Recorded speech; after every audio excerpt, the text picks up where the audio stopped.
This is Josiah Plays Disco Elysium. Alright, we're on day 6, about 2:34 in the afternoon.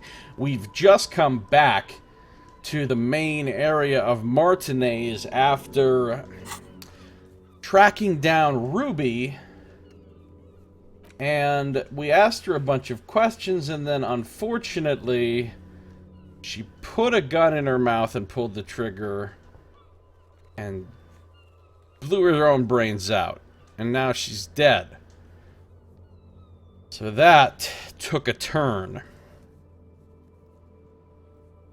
We've also found out that we might possibly be a paid corrupt cop for a crime boss. Maybe. We've got to find out if that's true. And we got to see what's going on. We also found out that it seems that Clausida was not telling us the truth in everything that she said. And so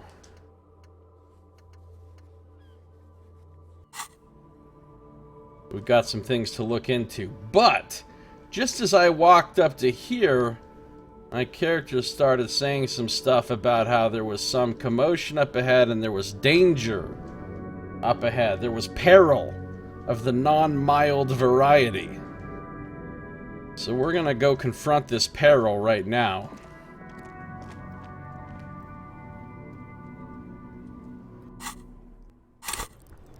I've got a couple skill points I could spend if I really needed to.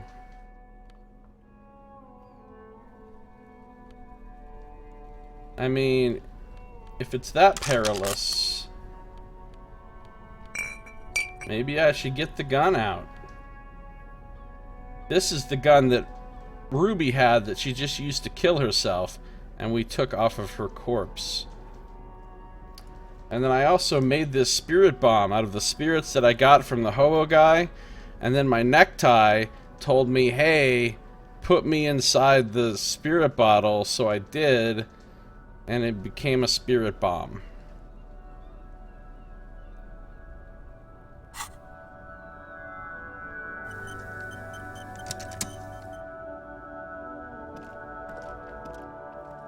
Uh-oh. I'm all out of shit to give, Loincloth. Welcome to the fucking reckoning. Oh no. We have ourselves a scene here.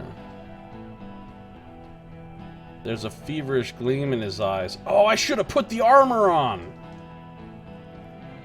Of course, I don't have all the pieces of the armor yet. Spirit, some people fear it, some people just won't go near it. It's true, Nox. So, we got a couple of the mercenaries, and they're facing off with Titus and some Union guys. That's actually that's the Hardy Boys, actually. And Elizabeth. Looks like there's another mercenary over here with a rifle. Put your goddamn gun down. People are gonna get hurt. We need to talk this through, alright? Titus remains calm. Shut up! You're not gonna talk yourself out of this, Loincloth shit fuck! This is the guy that was the scab leader. This is the mercenary at the gates. His chest rises and falls into the ceramic breastplate. His fingers reach for the butt of his sidearm. There's something very wrong with him. That's not the right voice. That was supposed to be, Half-Light. There's something very wrong with him. He's dangerous. Shh. Lieutenant raises his left hand. Did my lieutenant just shh me? God damn it, Kim. What's up at Brindle? How you doing? Welcome back. I do need some calm emotions here. This is a misunderstanding. Nothing irreversible has happened yet. You can just return to your unit and forget all about this. The Kipt is merciful, willing to spare us if we just forget about our murdered and humiliated commander. I think we should just kill everyone caught here. The tone is frighteningly emotionless. His name is Kit Shiragi. Oh, Nox.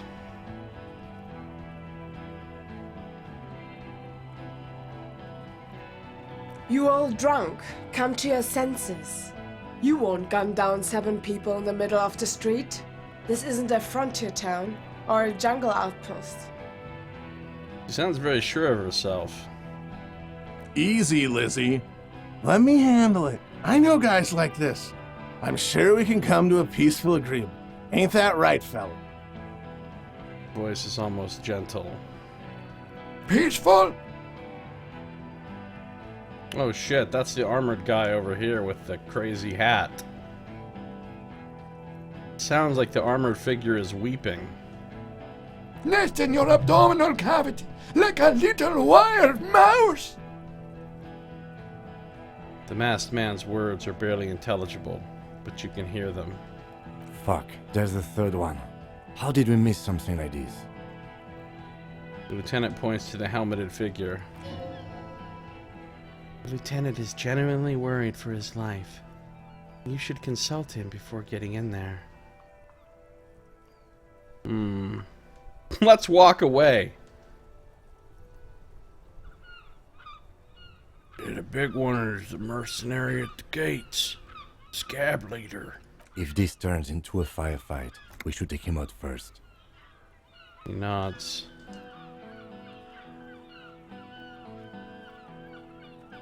What do we do? My plan is not to get killed, but we have to intervene. He puts his hand on his holster. We're out of time. This is... The Mercenary Tribunal. The lieutenant nods. Do I really want to walk away for now?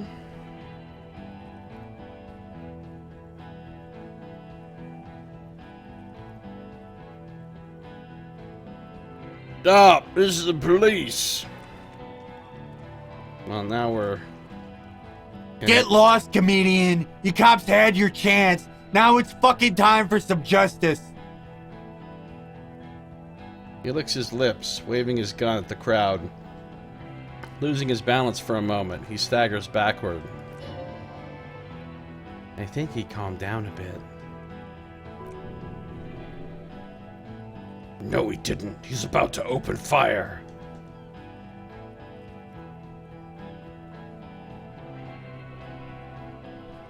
He is. He's about to snap. Oh, yes, he is. He's about to snap and shoot someone right now. Big fuck! The voice from beneath the helmet interrupts your thoughts. You only make out the last word. Hey, this guy is really rude.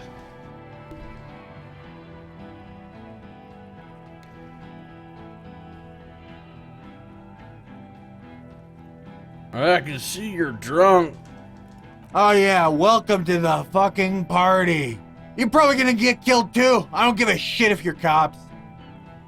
No one is going to kill anyone. Let's just put the guns down and talk like civilized human beings. With a wordless gurgle, the killer loads his long rifle.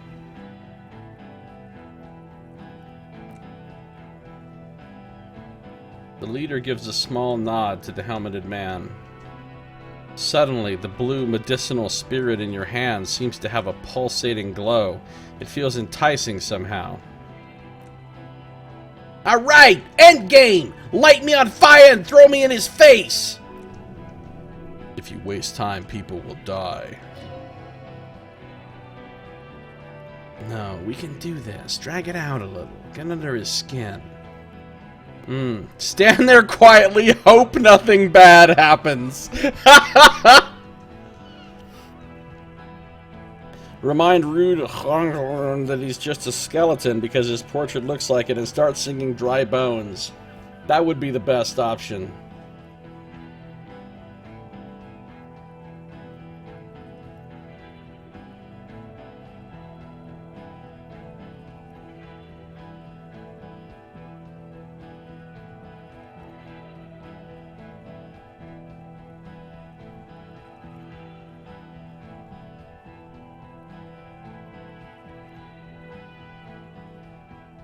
Oh, man. The chance of me pulling this off is so fucking low. Who is that? I didn't know you had a third guy.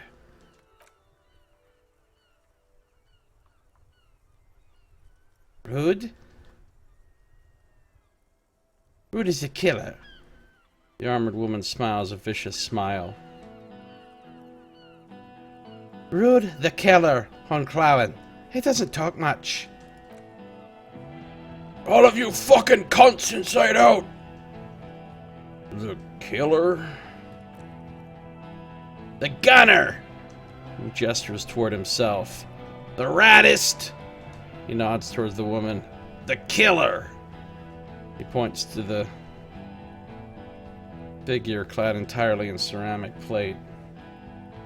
This is gonna go really badly. What do you think he does? There, on the rim of Honclawen's helmet, you count little stick figures. 19, 20, 21.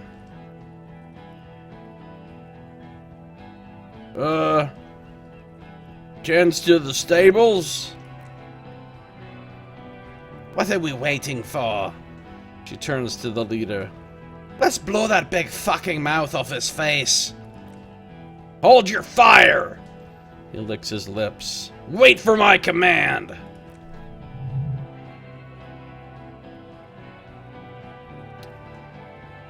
He has chewed his lips bloody.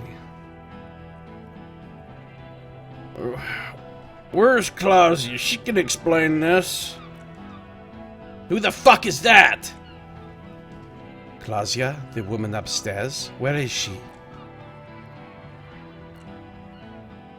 She left! Gart's out on the balcony. God damn it, Gart. The manager calls down from the balcony. Gart, the hell are you doing here? What am I doing? My fucking establishment is under fire. He points to the armored figures. You know how much windows cost? What do you mean she left?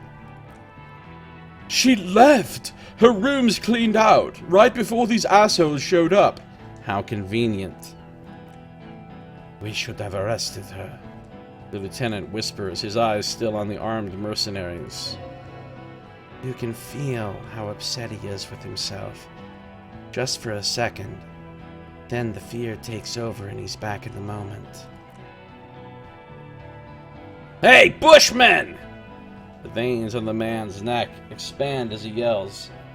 Your little cunt isn't gonna help you out of this one! She's gone. Forget about it now. Concentrate on this. For God's sake, tell him the Hardys didn't do it. Present a case.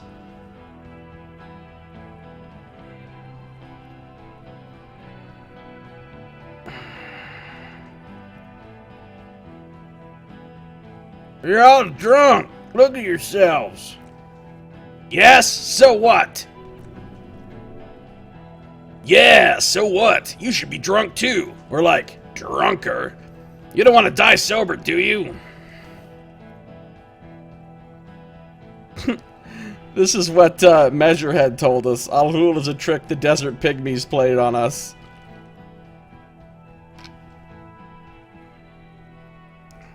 He's guarding the restaurant. Oh, Knox. What's up, boss? How you doing?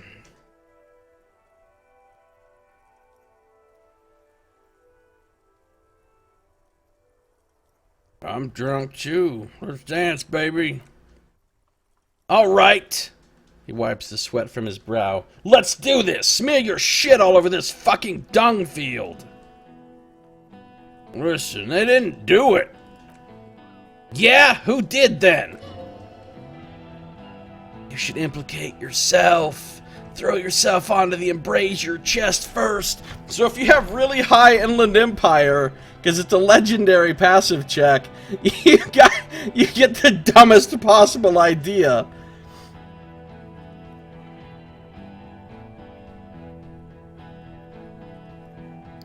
Wait, I just need a little time to figure this out. Time? You had time to fuck around in that church. She points over the water. To run errands for your Union chief. I saw you.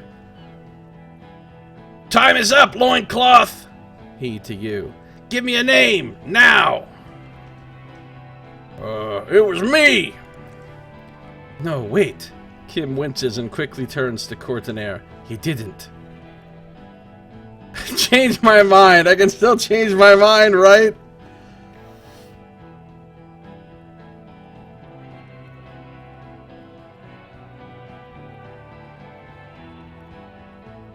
I did it in a last-ditch effort to ward off the end of times. It didn't even work. You think this is funny? There's a dangerous gleam in his eye. What if I just shot one of your pals here for fun, huh? Well, they're not really my pals. He points his gun at Elizabeth. How about the Kipt? That'd be fucking funny.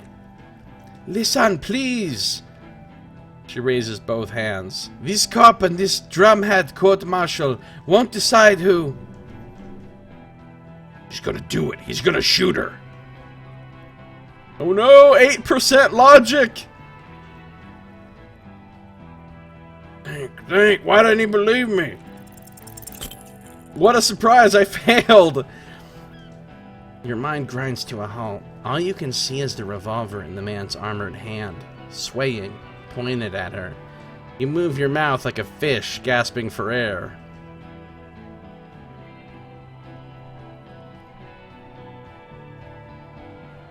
I'll kill you! Oh, fuck! Elizabeth just got aced. Go ahead! He pulls the trigger. A plume of smoke erupts from the muzzle. Shot rings in your ears. A low, tinny ring. Then the Hardy Boys yell something. The woman grabs her left side. She's down. Her white shirt soaks a blood red around her abdomen. She gasps for air, repeating, I'm okay. I'm okay. Damaged morale. She's not. She's bleeding out. If she doesn't get help in 10 minutes, she'll die. Fuck this. The man starts pulling something out from his pocket. There's a cool shuffle against something. Is it a gun? Gene! The big man raises his hand. Tend to Lizzie, now! Think of an argument. 17%. Talk about the hangman. 58%.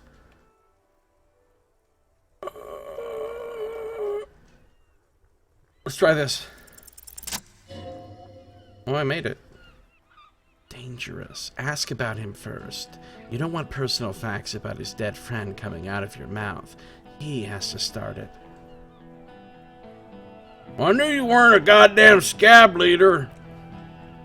Yeah, I don't fucking act so well. Lily had a hard-on for making faces for you natives. Fucking food aid shit. He wipes his mouth. That shit is done now. Trigger time. Well, who are you? Sergeant Major Raoul Courtenaire, reporting in to burn this fucking mud hut to the ground. He points at the whirling in rags. As he moves, interlocking pieces of his armor click softly. And then he bellows, for killing, maiming, and humiliating our commanding officer. You're all sentenced to death by lead.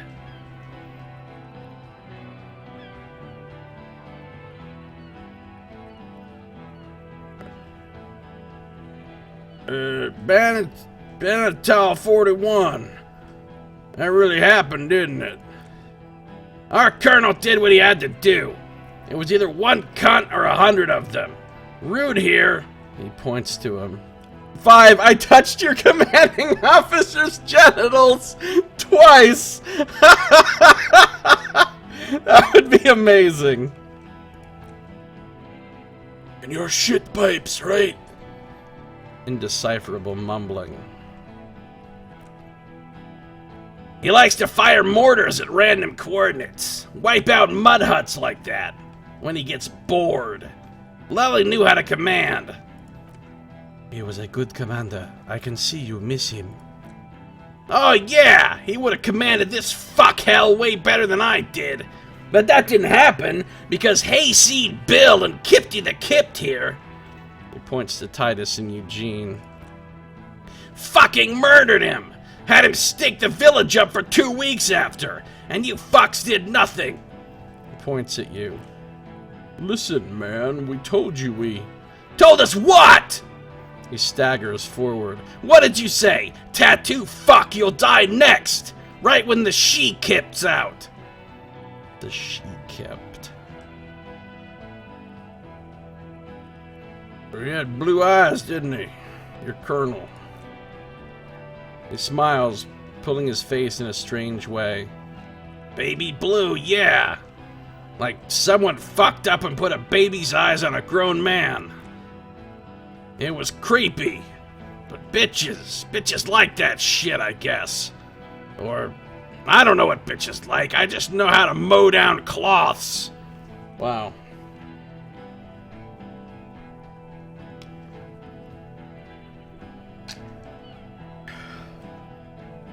Listen, your Lely, everyone says good things about him. He was a talker. Fuck you mean talker? We've heard testimony. People say he was charismatic, a nice guy to be around. Yeah, he liked to chat up the natives, share leaflets, squeeze a bit of kipped ass here and there. Great fucking idea that turned out to be.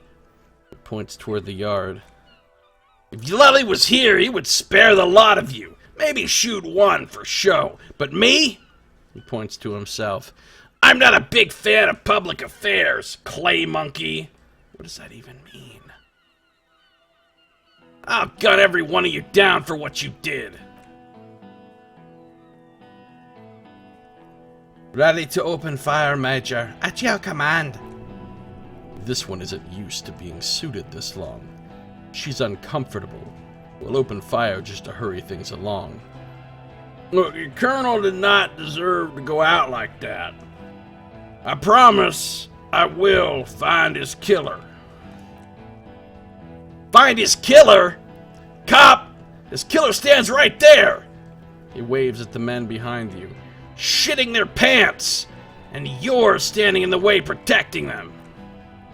They didn't. The woman holds onto her side, teeth rattling. Shush! He squints at her. Blood's all gone out now. Not so long ago when the rattle starts. 1 down, girl. 7 to go. Big talk, but you got him to admit he's a bad leader. It's a small thing, but it got him off center. 17% rhetoric. Go.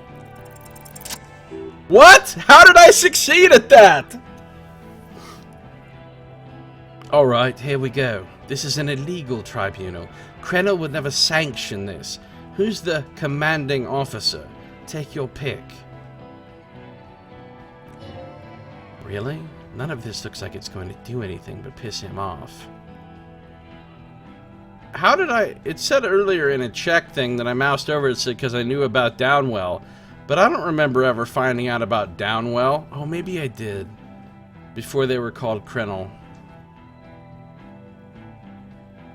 Well, just to be clear, are you officially in charge of this unit after the death of your colonel? Me? I fucking told you! I'm a Krenel Major with 15 years of live combat experience. When my colonel gets hanged by clay monkeys, I lead the platoon on a retaliation strike. So you're the highest ranking of the 3 of you? Nah, I just have the biggest gun. He raps on his armored barrel-like chest. Well, hold on, what's the highest ranking Krenel? King Reaper, he says without irony. As the leader of this group, reconsider your actions. This does not need to end in bloodshed. You're right, but you see... He pauses and smiles. I want it to end in bloodshed. Okay, it's not much, but he's thinking about something else, and his hand is off the gun. This did something. No fire! Fuck them up! Do it! The muscles on your back tense up! It's time! Ooh, see, I got some bonuses to this. I mean, I got a penalty because I got the gardener shot. Yeah, we need Kuno to fucking regulate on this dude. He's the king around here. But I did get some bonuses by talking. I mean, it's only 28%. This is going to be a shit show, but light the spirit bomb and launch it at him. Here we go. I think I made it. Suck on this.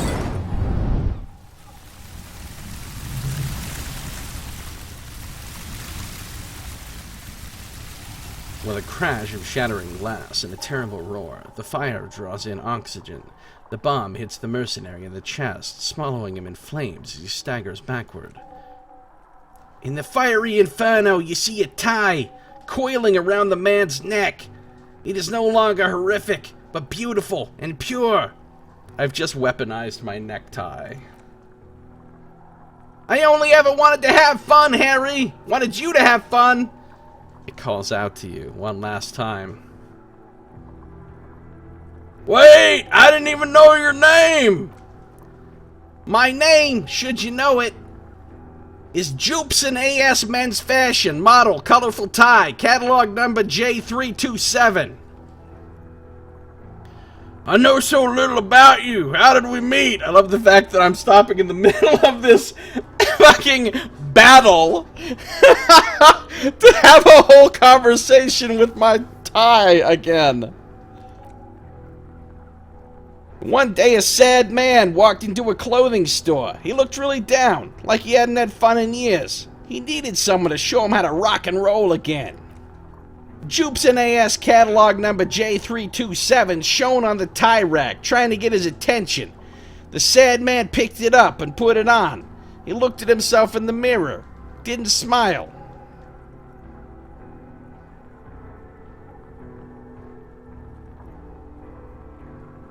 This is gonna be fun.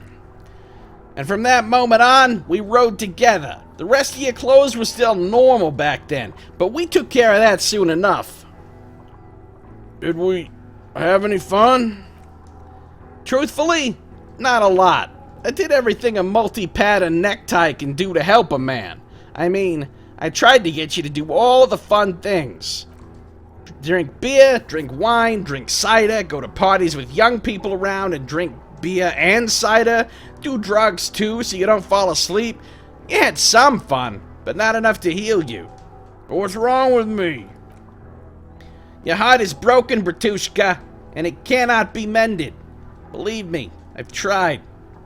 Am I gonna stay like this forever? No. You're gonna be mowed down by gunfire from the two remaining mercs. So no, not forever.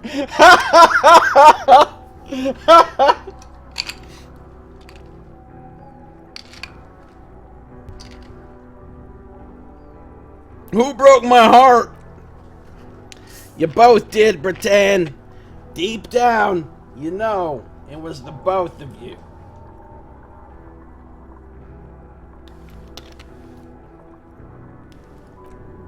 No, it was her mostly. Don't lie to him, Necktie. What's going on with that guy?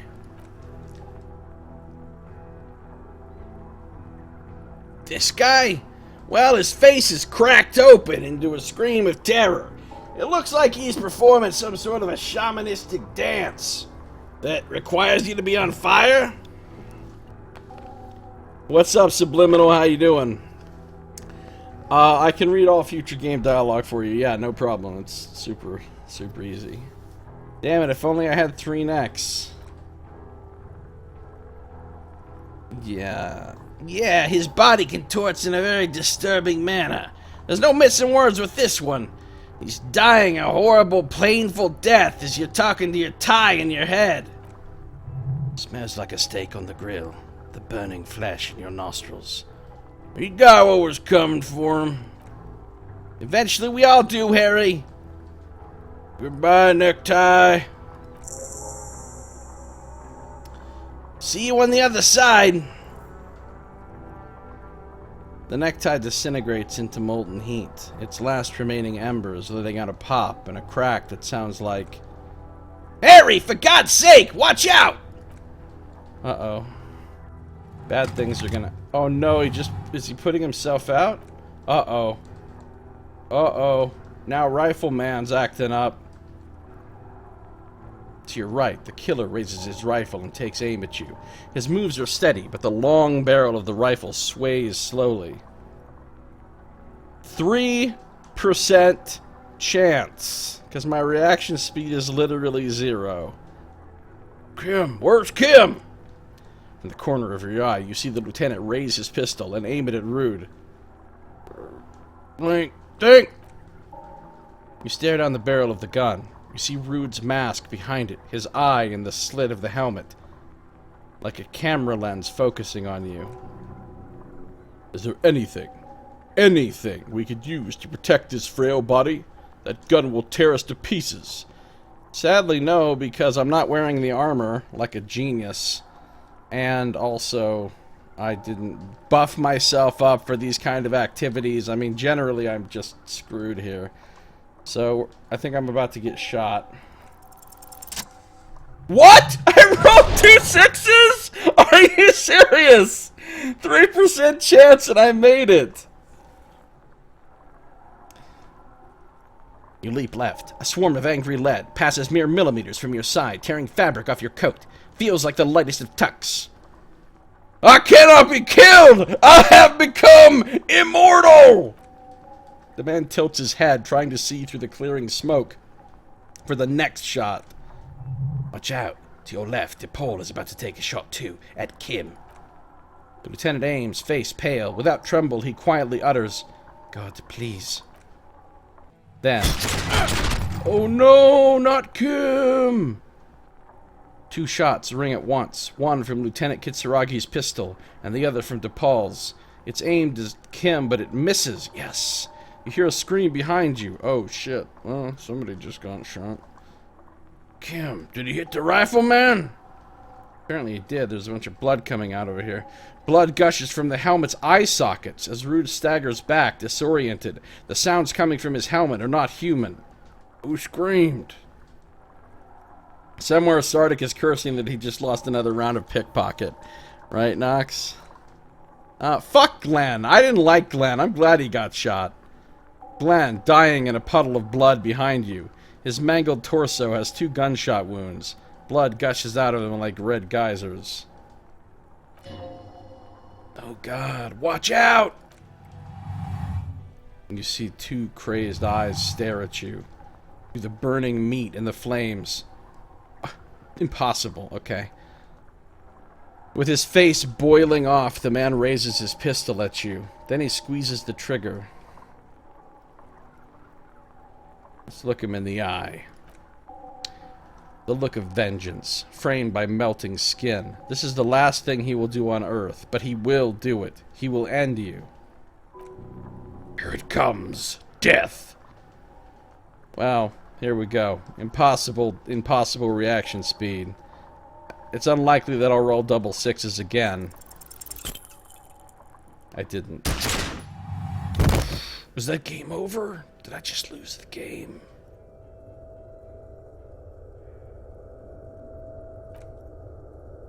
You can't. There is no time. Something inside your pelvis explodes. Your entire lower body is on fire and your legs can't support you. You fall down like a rag doll. Listen. Through the darkness and the pain. The Hardy Boys are screaming, fighting, dying. Someone jumps over you. Nearby gunfire shatters glass. Stop! The cop! Protect the cop! He's down! Touch my lower body. Warm blood pools underneath you. It's sticky, and there's so much of it. Don't go into shock. Hold on. What parts of me are missing? Most of what's down there. Oh, God. It's all gone. Open your eyes now. You have to see what's happening. No, it's just a fear. Even if... Who cares? No one wants you anyway. What do I see? Nothing. A persisting darkness. Dancing lights of pain. Distant shadows cast by them, like a hellish play.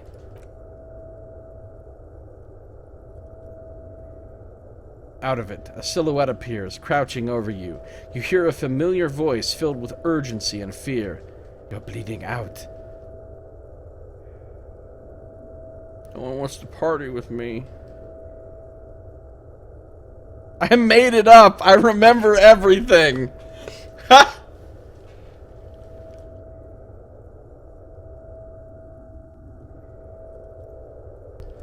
The wolf is at the door, Kim. He will eat the sun. Yes, keep talking. The lieutenant pushes down on your wound hard. Stay awake. Look at me. But you can't. It's so hard. Your eyelids grow heavy and the sounds ever more distant. And a cold comes over you. Kim, too, is somewhere far away. Almost gone. When suddenly, you sense something behind him. A slender white shadow, towering. Someone stands there, raising her pistol at him. The lieutenant does not see it. He's pushing down on your wound with both hands. Fuck, 28%. No, Kim! Wow, a 5 and a 6. I'm rolling really good in this little encounter. No! You say, and hand out your firearm to him. Your hand trembles and your eyes are full of fear. That's all it takes. There is no room for hesitation. The lieutenant moves like a spring unloaded. He grabs the gun from your bloody hand and fires behind him. You hear a faint scream, a woman's. Then the sound disappears like someone pressed stop on the tape. The woman is gone. So is Kim. Then the whole world. Fall into total darkness.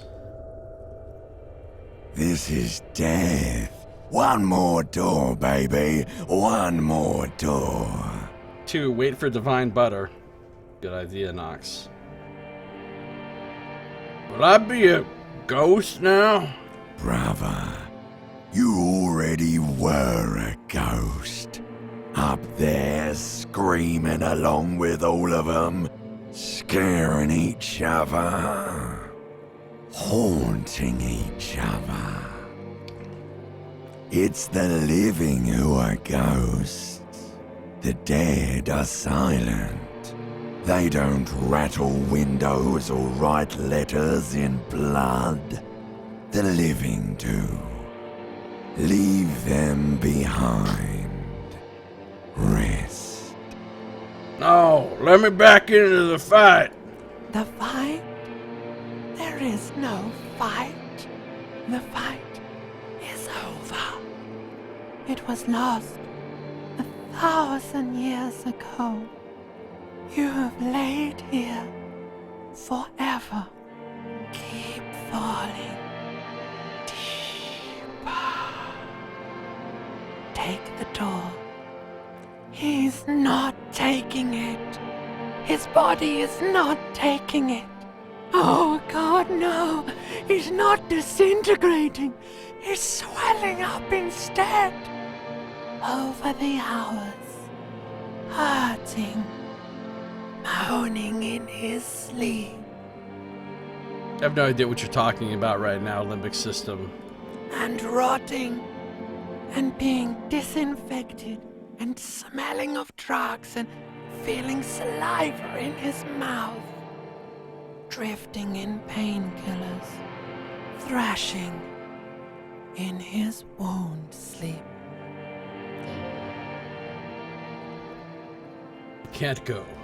Not before the case is solved. There's a radio in the distance. The radio of the world. Playing sounds. Good morning, Elysium.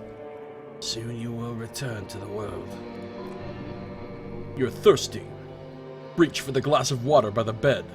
The world is still there. Sleep some more. Hours turn to days.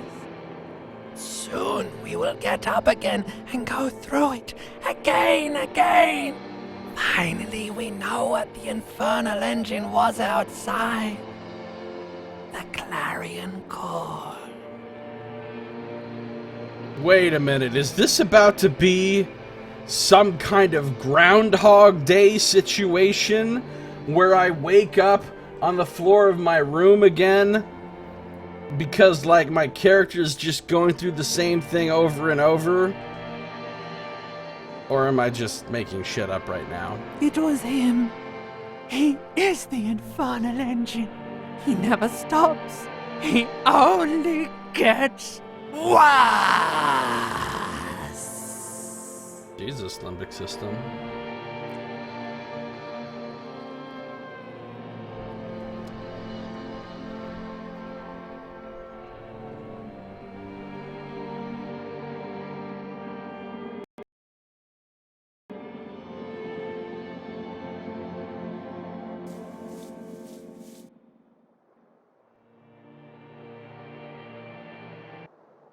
Really going out on a limbic system with that one.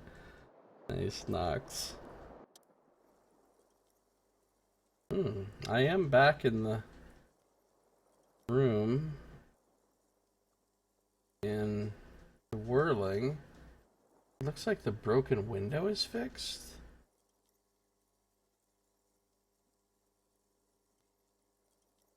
See Kim's familiar shape in the orange jacket. Turns double, then triple from the pain.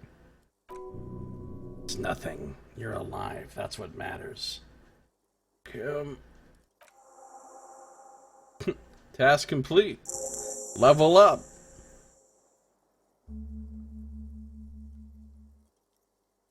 Sunrise, Parabellum.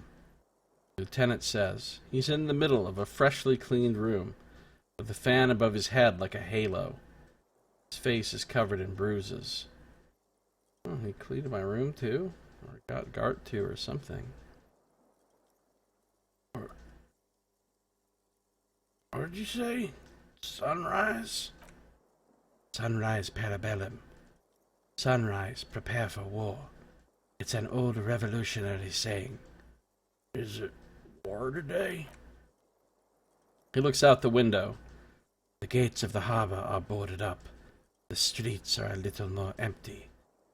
Apocalyptic violence is yet to erupt, I am relieved to say. I think we may have held it off. For now. He unzips his bomber jacket. Barely. A pity. I am the prophet of the apocalypse. Pity?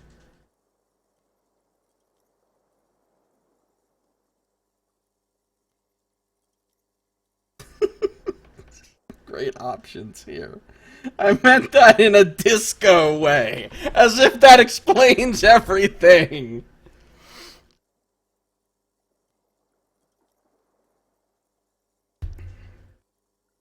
This is the end, and I am its trumpeter, Kim. The quicker we get it done, the better. Uh-huh. He nods. I see the Dramamine is working. The room is clean. Mr. Gart cleaned it. It took him an entire day. How long have I been out? Apparently it's day 8. So 2 days I've been out. 2 days. In and out. You've been up enough to take Dramamine and curse and drink water. What happened? What happened? You threw an improvised petroleum bomb at the Major. A firefight ensued. The time made me do it. He does not answer. Searches for something in his coat pocket instead. Smoke, most likely. Is he dead? Yeah, very. He died in the hospital. You're a real killer, Harry. Blood-stained killer. I'm a killer. You're an officer of the RCM. He continues without waiting for a reply. As retaliation, their rifleman tried shooting you. He missed, or you dodged. I dodged. He nods. Then I shot and wounded him while Glenn took a bullet in his spine. It was meant for me. Glenn did not survive. There's a pause.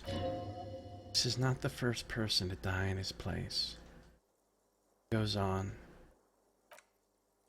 Titus, Fat Angus, and Theo charged. Angus and Theo did not make it. They both died before they made it to intensive care. Titus survives.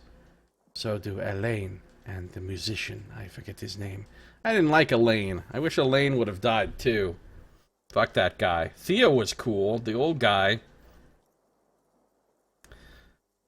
Eugene's actually pretty cool for a Hardy Boy. Angus didn't make it. Bovine Apocalypse. Eugene? Yes, he's still alive too. You were bleeding out. You said something. I don't know what. He thinks. And you warned me. I was able to disarm Officer DePaul before she got the jump on me. Thank you. I killed her. If by disarm you mean fucking killed her. The lieutenant takes a cigarette from his coat pocket and lights it. A bitter smell fills the room. And that's what happened.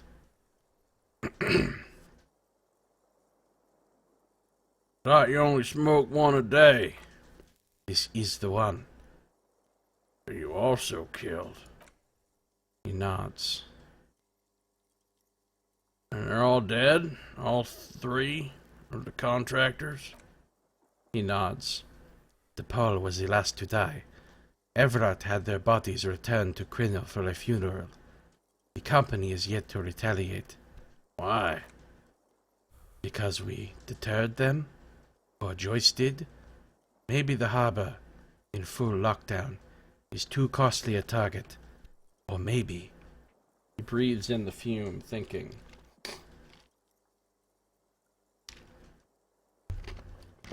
I bet he's thinking. The cigarettes give you +1 intellect.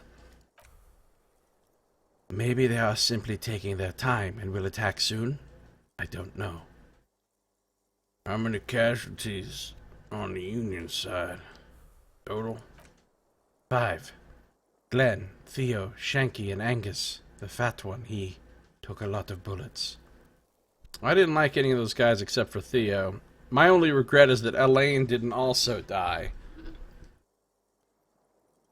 There's a pause. And Elizabeth, too. Elizabeth Beaufort was her name. The gardener. She did not make it? No. She bled out before Everett's surgeon could help her. Everett sent his personal doctor, but... He shakes his head. A costly loss for the Union. She was being trained for leadership. If I would have presented the theory better to their leader.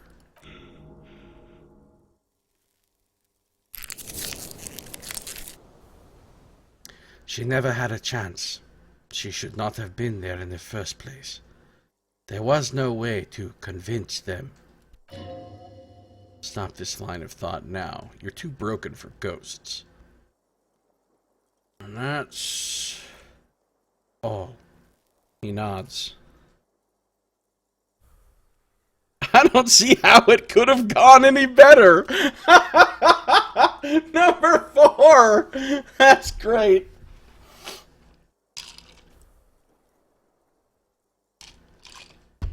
All right, flawless victory.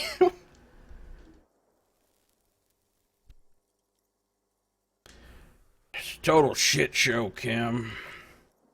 Yes, officer. He says calmly.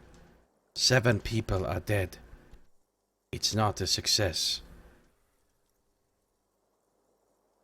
Wait.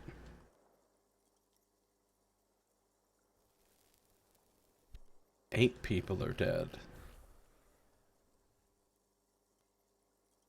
The 3 mercs and 5 Union people. That's 8 people. God damn it, Kim. You can't even count? And Ruby. So really 9 people died that day. +1. Ruby. But what's done is done. The violence is cordoned off. The hornets did not get into the bee's hive. He rubs his swolled chin. The worst scenario has not materialized yet. And, he smiles, we are still alive. Both of us. He's smoking. He's hunched back. You have it worse, but he took a real beating. That cigarette has medicinal purposes. Ouch. It's not ouch time yet. You just got the Dramamine pill an hour ago. Wait until it wears off. How bad am I hurt? Reasonably bad. You were shot in the left quadriceps. That's your thigh. The outer side, thankfully. No major arteries were nicked. The bullet was removed and a bacterial infection treated with mercurochrome. Making shit up. Can I walk? We will see. Through tears and blood and stitches tearing, it should be possible.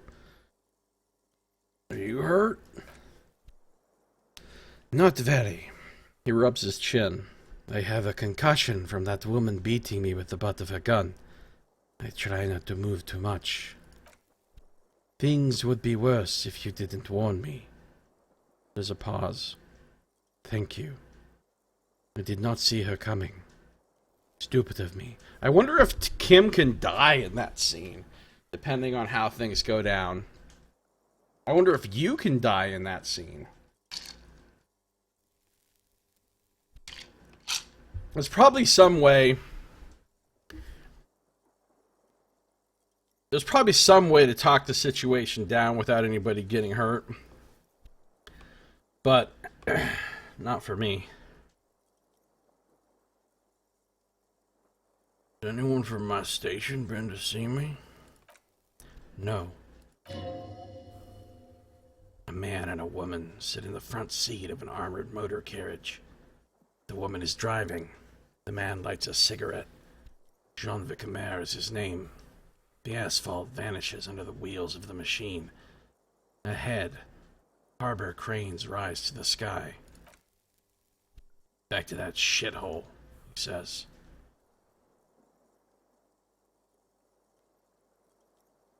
Good. I don't need them. I called your station after the fight. The injury was logged in. They told me they've sent officers to join you on this site. Hey, welcome back, Brindle. How you doing? God, you never seen any, have you? There's a pause. I'm sure they're worried about you. If not my station, who treated me? I did. I didn't know you could do that. It's part of a detective's task chain. You can do it too. Interfacing failure. Can you? I'm pretty sure you can't. Oh, Subliminal, thank you so much. I really appreciate that. That is wonderful. Thank you for the generosity. Yeah, I hope you enjoy the game as well. I hope to see you again another time. Have a good time. Thanks again.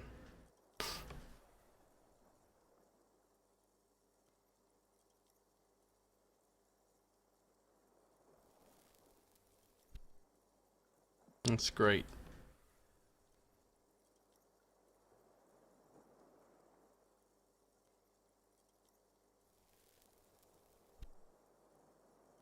Thanks for the follow as well. Have a great night.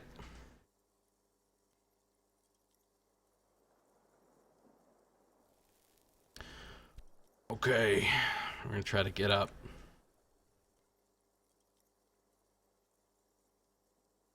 Pain tolerance check. Apparently I'm okay. Easy now. The lieutenant turns double again before your eyes.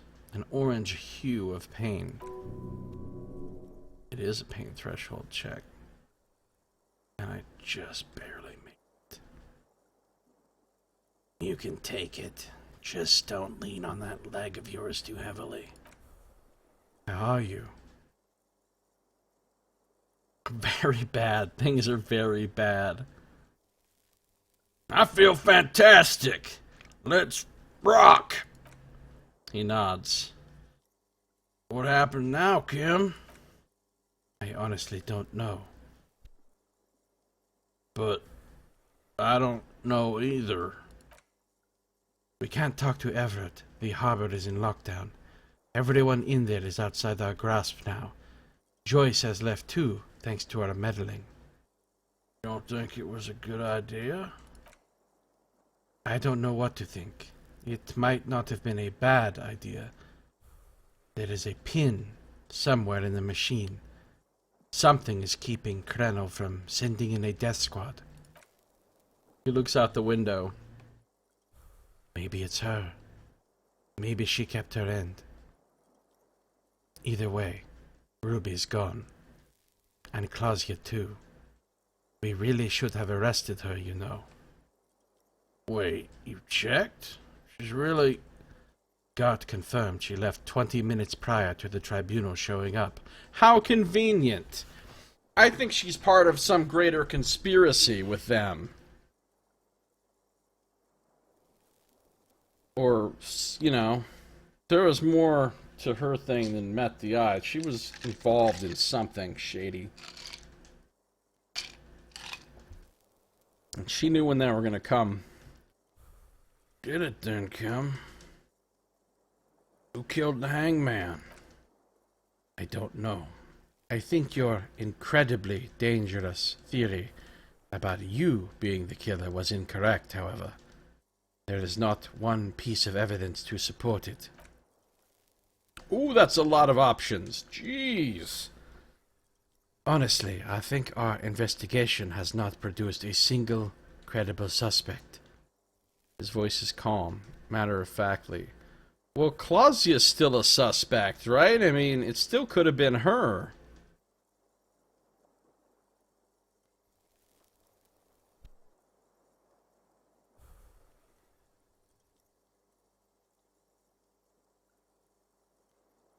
Either way, how the fuck is the Insulindian miracle not done? It had 5 hours left. It's been 2 days.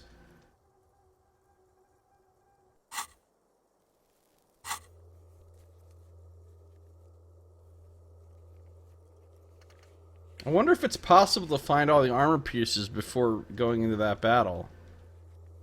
Because I thought I scoured every conceivable lead and didn't find the last armor piece, and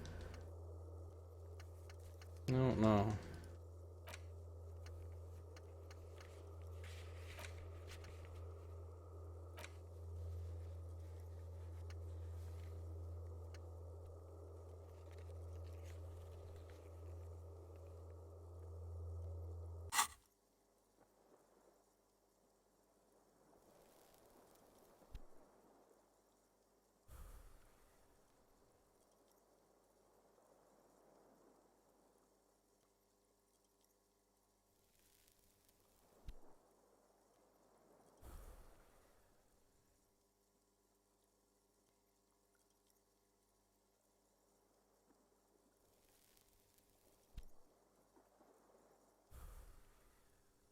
The miracle hasn't happened yet. It's not over yet. He does not know what to reply. Looks out of the window, then back at you. It's morning outside, you think? Something's creeping around out there. I sense it. What is? Something. Something, he repeats. It does not sound like he's enthused about this something. The Phasmid. The Phasmid is the killer.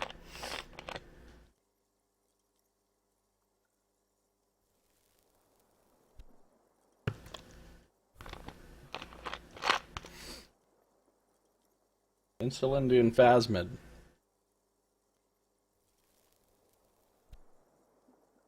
This is because I'm La Puta Madre's peone, isn't it?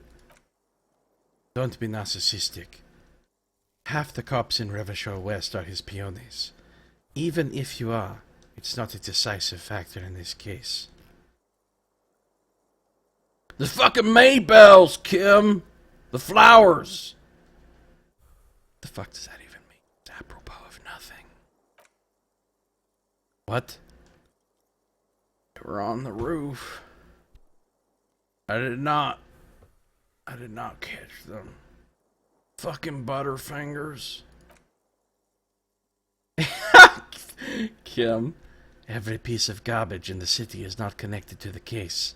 You don't have to catch everything.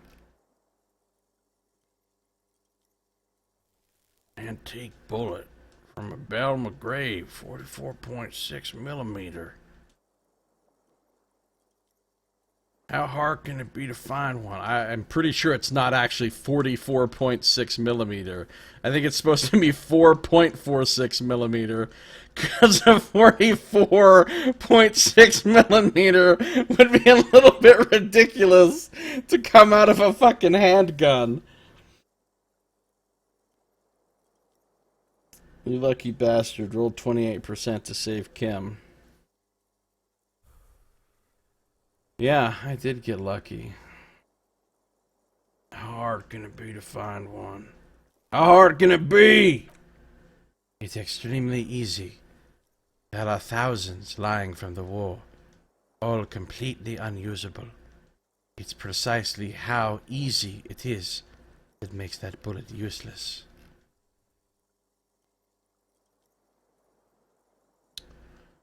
There are all these old bunkers and weapon caches.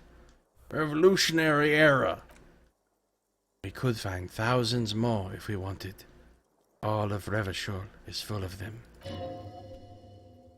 But they seem so mysterious. Can't believe they're fucking useless!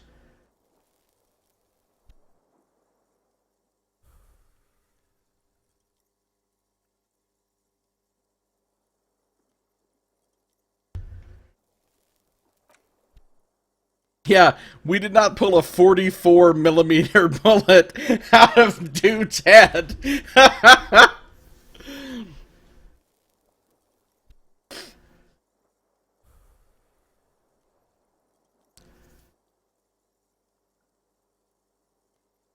No need to be melodramatic. There's always a need to be melodramatic, Kim. Plus, I lost my tie in this whole thing. That's the real tragedy.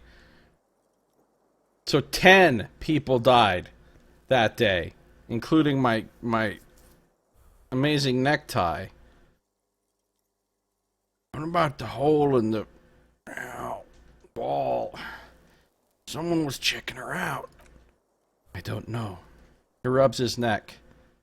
That's been there for years. Goddamn footprints! Yes, he says. God cursed the footprints, not solving the case for us. Oh, diable. You know, there's still a 28% possibility shot came from a distance. We should go upstairs, rethink the ballistics in situ. A light nod through some pain. I agree with this. What else? See, there's that. You can do ballistics. You know what I think about solving crimes? He arches his brow. The ceiling fan patiently spins overhead.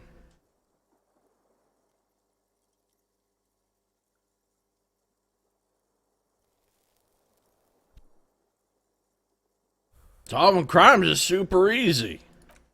Really? Because to me, it seems solving crimes is hard.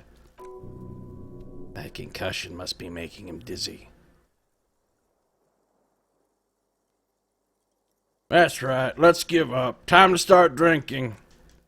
I don't think so. There's a short pause. Are you ready to limp? I'm ready. Good. There's a pause. Where do you want to limp? A gust of wind blows in from the bay. Duraluminium box around you vibrates imperceptibly. Familiar cold. A red thread on the roof upstairs, taut, plucked like a string by the gust. Let's just aimlessly wander until a clue presents itself. That is so what my character would say.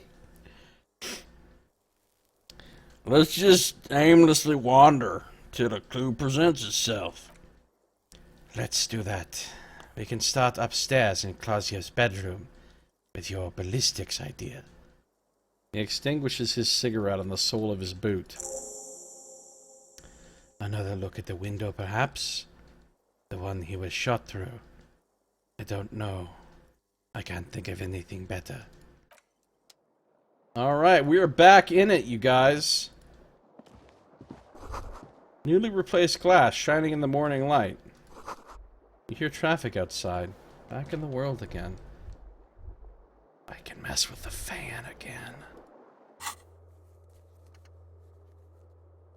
Go to her room.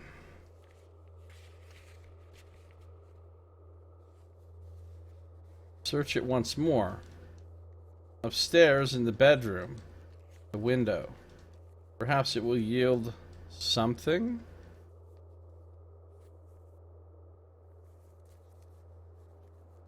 Perhaps. Too bad I really suck at, like, visual calculus and all that. I really want this Insulindian miracle to finish before we get too far.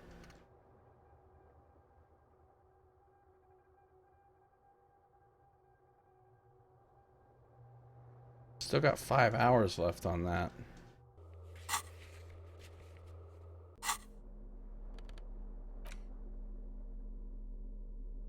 Isn't there supposed to be... Okay.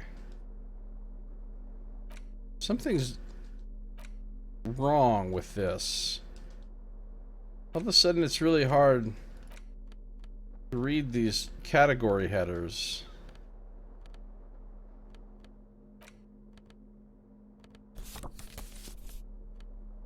The bad news is...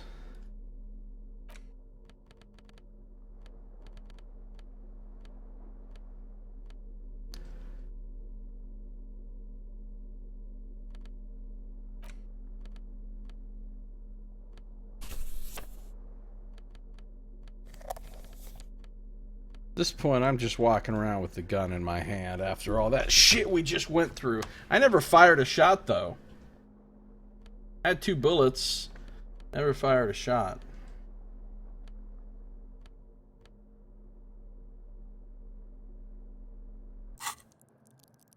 Limbic system. Nice, thanks. Man, I need to spend some more skill points on something. Still shows Samar and Butter just to mock me. To fucking mock me.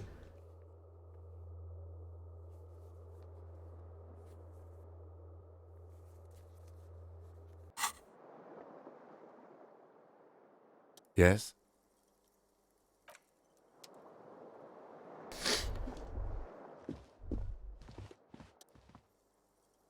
That's a little nicer now. You could get a good night's sleep here. No time to rest yet. The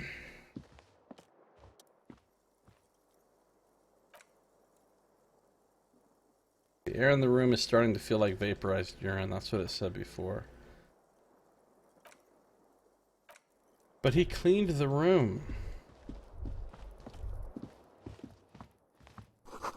Look, the door is open. You can walk right into Kim's room. Oh, finally. See gleaming white enamel. No bottles inside.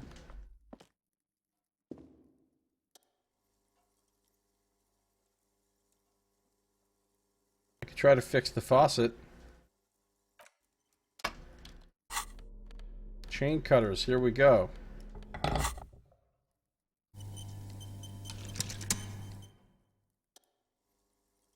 Hmm. 28% isn't good.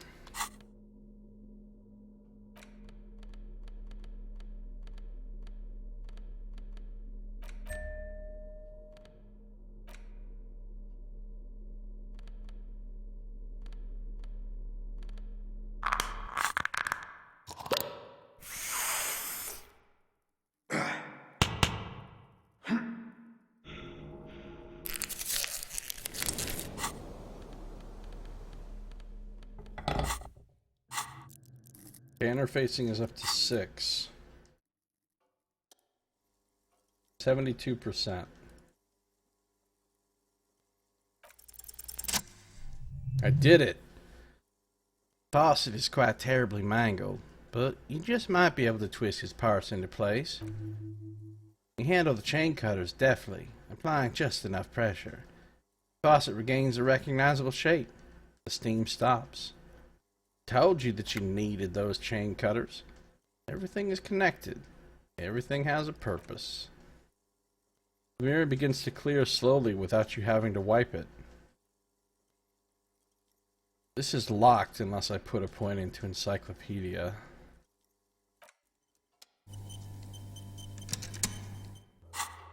As is horseback monument.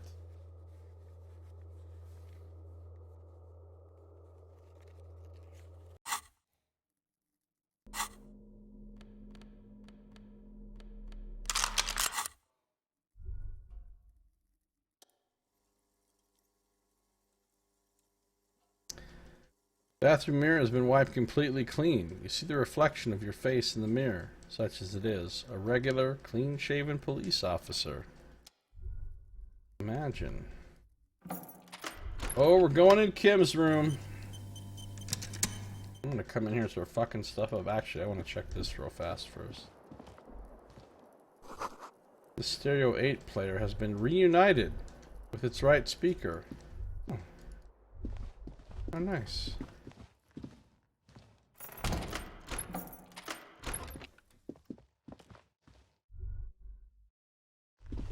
Uh-huh. Bed's not neatly made, Kim. Alarm is set for 6:50 a.m. Medicinal supplies on the cupboard. Mercurochrome, a scalpel, antibiotics. Yes?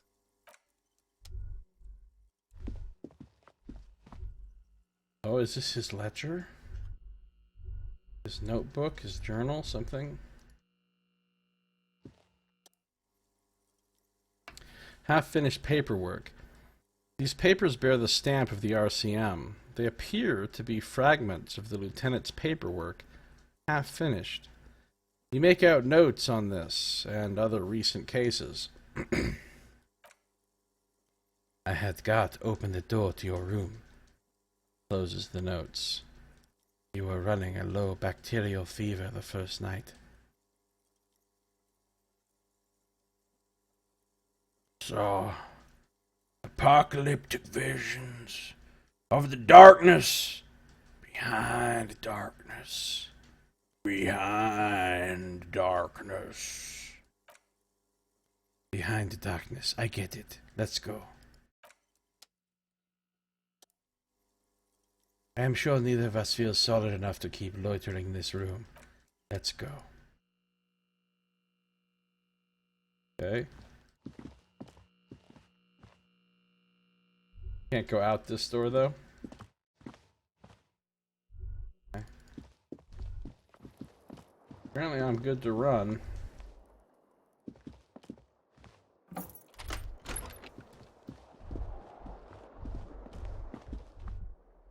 See if anything's going on the balcony.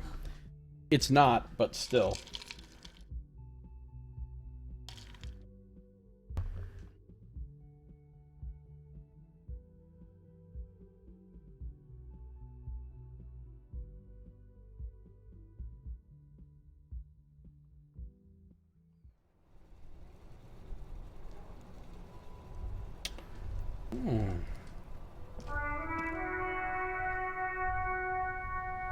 Oh shit!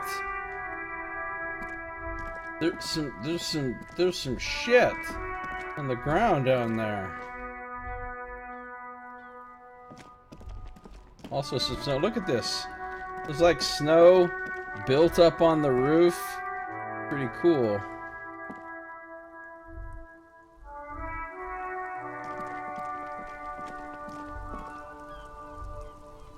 Fucking Tommy down there playing with his bucket.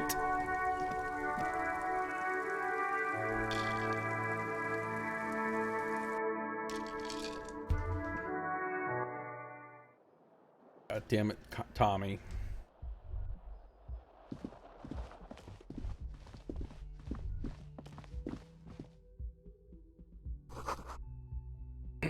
Ouch, that leg hurts. Maybe if you don't run, it'll be okay. It's kind of cool the game actually does react to you running after you're supposed to be injured. Looks like she left something on the table. Bozia's note. Next to stacks of bills, you see a note. A few lines jotted down in large, uneven handwriting just as the writer was about to rush out the door. I'm sorry I fucked everyone over. P.S. I didn't kill him. P.P.S. Gift upstairs. A gift. The lieutenant turns to the staircase suspiciously, looking for any signs of another presence in the shadows above. What could this gift be? I am not drawing my gun, yet, but I don't like gifts. Just don't walk into another radio trap, okay? Relax, not everyone is out to trap you. Seems she left in a hurry. It's hardly surprising. Gift. Some gifts.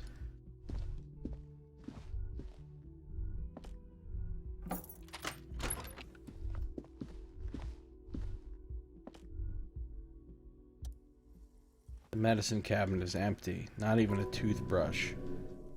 Pity! Kinda hoping the gift would be in here. Of course you were. He nods. How does that work, anyway? How does what work? Amphetamine. Does it make you a better detective? Be honest. He's not grilling you. He just wants to know. Ask if he's ever wanted to take it, too.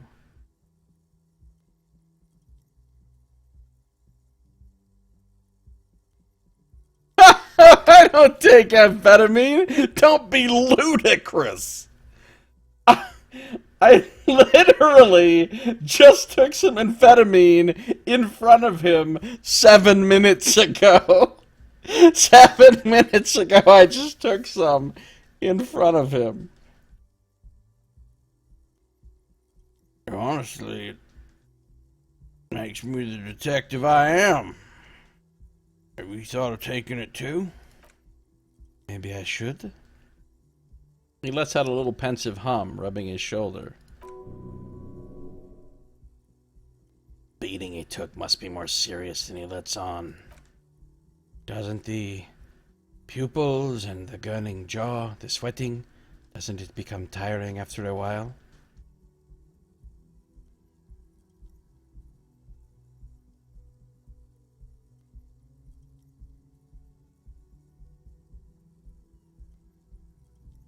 Oh man, the jaw grinding, the sweating, that's the best part. Shows the medicine is working. Right. Thank you for this information. He seems satisfied. Should we go? Really clean this out. The lieutenant nods. She certainly had her priorities straight when she was packing. As I would. Medicine is important. Especially recreational medicine.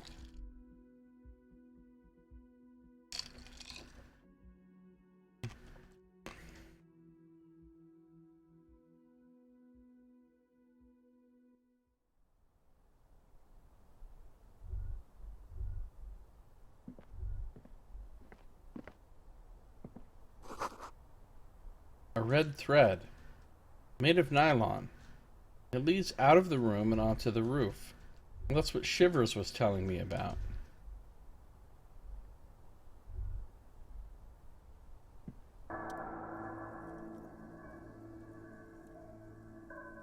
You see this? You see the same two neon-lit shapes, a man and a woman. Only now, a red thread bisects the room, pointing from the antenna outside, the cupboard on the wall. This is ballistics. She's left a trajectory for us. The lieutenant tests the thread with his finger. Drawn taut, it rebounds instantly. A ray of backward motion explodes from his mouth to the roof outside. A prime, to then widen into a radius of locations in Martinez. B prime, B double prime, and B triple prime. Where does the thread lead? It suggests the bullet came from the extreme upper quadrant of possible angles, from a point beyond the roof. B triple prime. Now I can go to the island. Presumably. How did she know how to do this? She was there that night. She would have known precisely where the bullet hole was in the glass. Good point. We didn't actually know where the bullet hole was because the window had been replaced. It also looks like there may be more to her skill set than we know. The question is, should we trust her? This is her way of saying she's sorry. I find that hard to believe. But at this point, what difference does it make? So she trying to tell us the shot came from the islet? He nods. Unless she thinks the perpetrator was standing on the ring antenna. That is where the thread seems to point. There are ruins on that islet. A sunken sea fort. I saw it through the coin-operated viewer. I remember. He looks out the window and onto the bay. It's also the only point of origin we haven't ruled out yet. So it is. For a second, he seems tired. Seem unenthusiastic. I just haven't gotten a lot of sleep these past few days. He doesn't really believe this will yield anything. Maybe we need to go to the island? The wind blows in from the open window. The lieutenant sighs, looking into the cold distance across the water. He is trying to justify it to himself. She sees danger. Another trap, perhaps? He must be cautious for a reason. This man has decades of experience. There, across the grey water, amidst crumbling concrete, a birch tree, and the half-sunken ruins of a flak tower.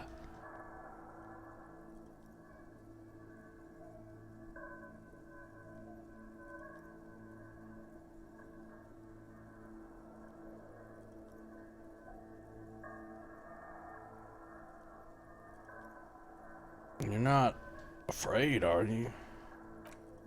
No, I just don't want to walk into another embarrassment. I am a creature of pride, you see. There is silence. I'm afraid of becoming a joke. It's not something he's proud of, but that's the way it is. I remember an anti-aircraft gun.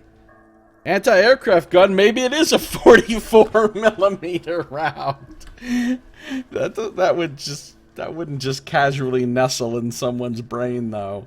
It would fucking turn their head into vapor. There are the ruins of one on the island from the coin-operated viewer. Could be the makings of a sniper's nest. He nods. I don't have anything to say. This is just something we have to do, Kim. I understand. He will. He has it in him. Actually, yeah, let's not go to the island. No, you're right. We have to go to the island. Pardon me, the concussion. He takes a second to gather himself, then says, But how do we get there? Joyce Messier had her sloop, but she's gone. I have no idea. Don't we have a boat? Yes, but it'll take them days to give it to us. We could ask around in the fishing village. They had votes. Okay.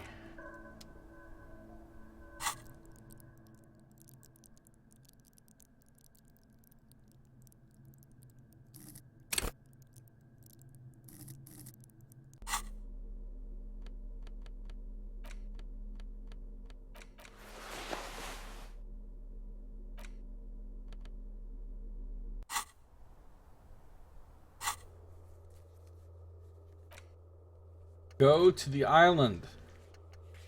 Go to the islet in the bay. There could be a boat in the fishing village on the coast. Ask there.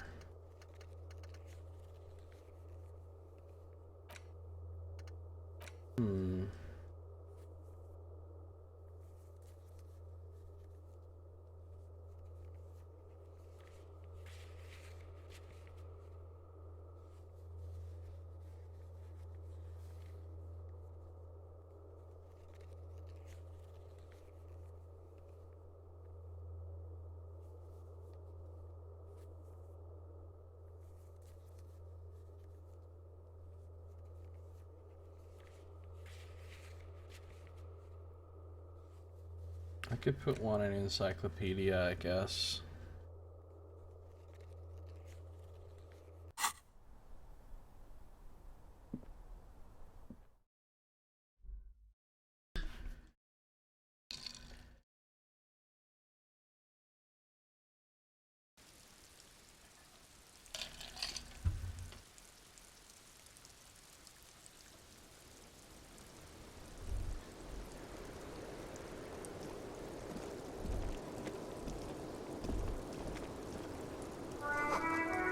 Thread is tied to the antenna.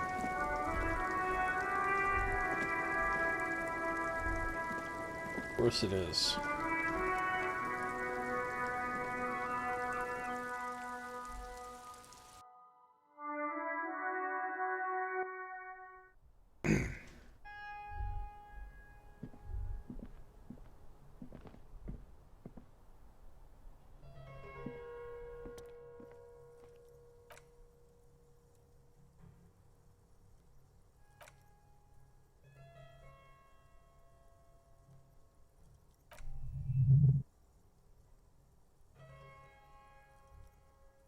We still don't know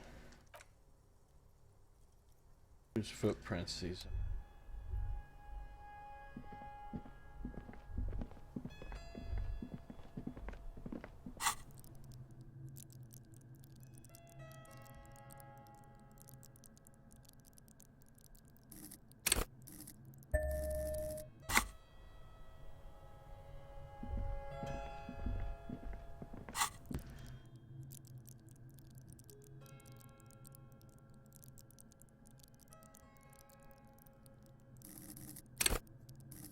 Is literally -1.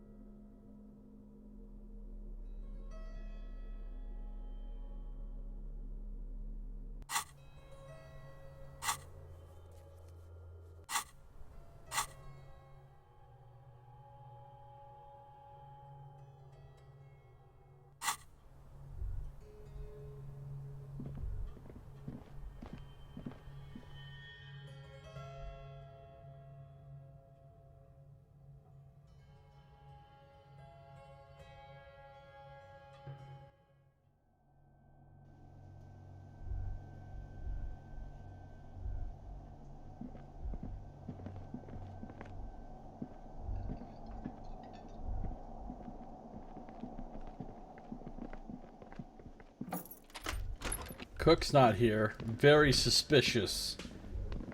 Actually, I think this is... Oh shit, Titus is in here.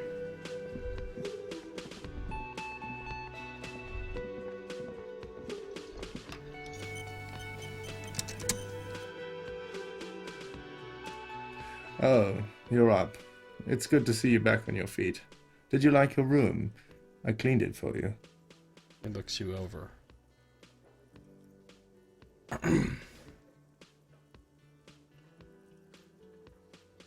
You did? I was too distracted to notice. Oh? His posture changes immediately. So cool. Cool cop strikes again.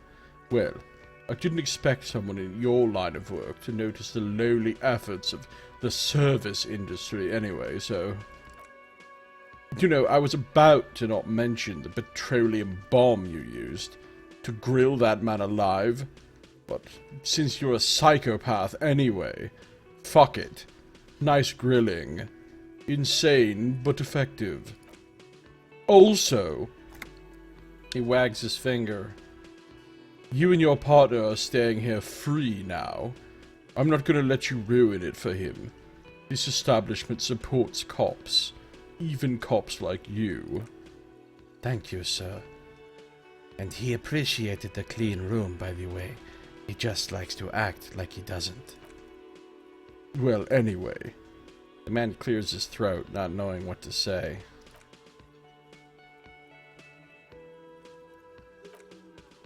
Where did everyone go? Oh, you know. He looks around at the empty place. People don't tend to stick around after shootouts. Turns out they're not good for business. What happened to the man with the sunglasses? He shakes his head. I don't remember everyone who comes here, and many people wear sunglasses inside lately. Must be a fad. I'm wearing sunglasses inside. Okay, so I have to mention, when it happened, you were right out there on the balcony. Yeah, I was. Yeah. He nods, trying to remain aloof. That's because I'm a badass. It really took courage. Don't pick at him.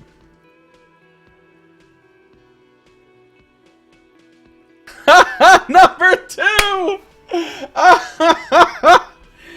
If you say if you say it as 2 different words like that, it sounds like there's something wrong with your ass. Yeah, well, he scoffs. Fuck you too, then. You have any more questions or stylistic pronunciation advice? He's not too offended. The experience has changed something in him. Alright, thanks. No problem. He looks around at the empty establishment. They'll come back. They always do. Bye. Could I sing karaoke again? No. Okay.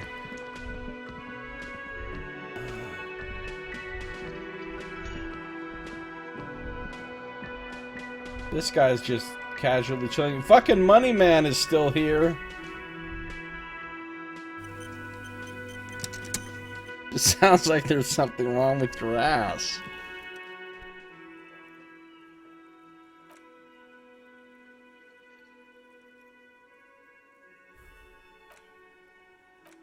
Okay, he doesn't have anything new to talk about.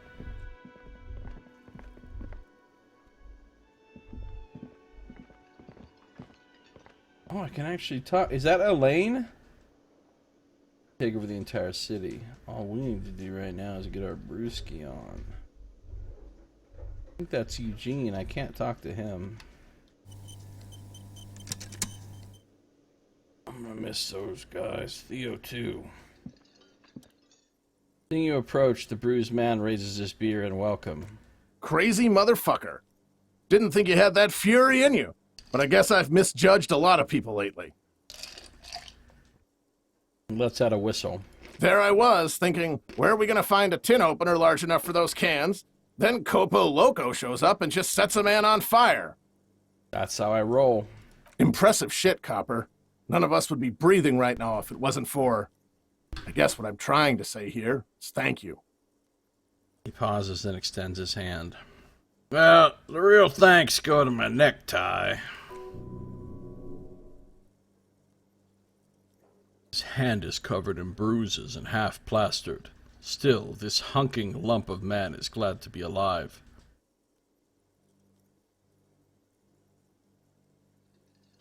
Obviously. This was a pillow fight compared to the gloaming that is soon at hand. We shall all perish in the coming cleanse. Okay, Mr. Sunshine. I guess I'd be pretty gloomy too had I gotten shot in the ass. He shakes your hand and smiles.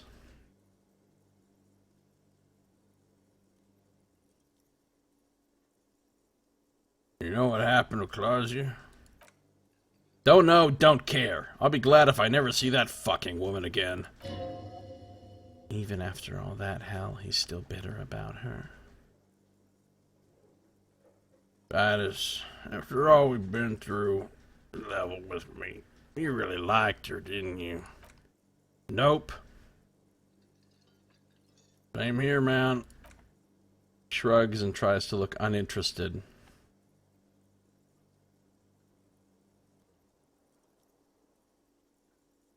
So what's gonna happen to Hardy Boys now?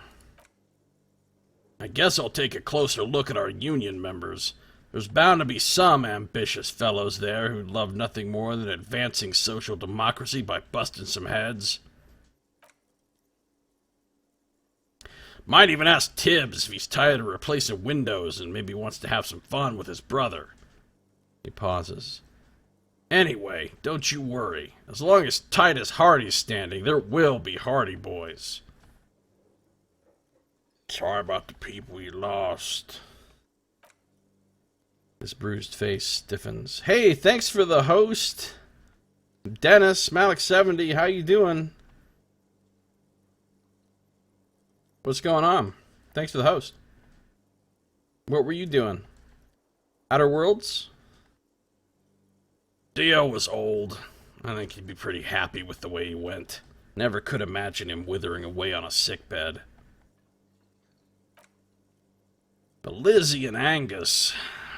He gulps. They were just stupid kids. Didn't realize the shit they got into before it was too late. I feel responsible for both. For all of them, really. Here it comes. The last one is the worst one.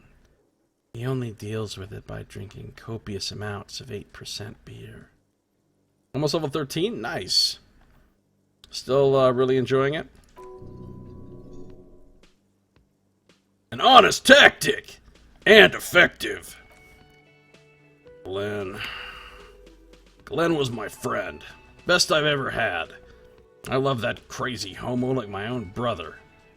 Takes a sip of his beer. We're all fucked without him, but what are you gonna do? This job is shit.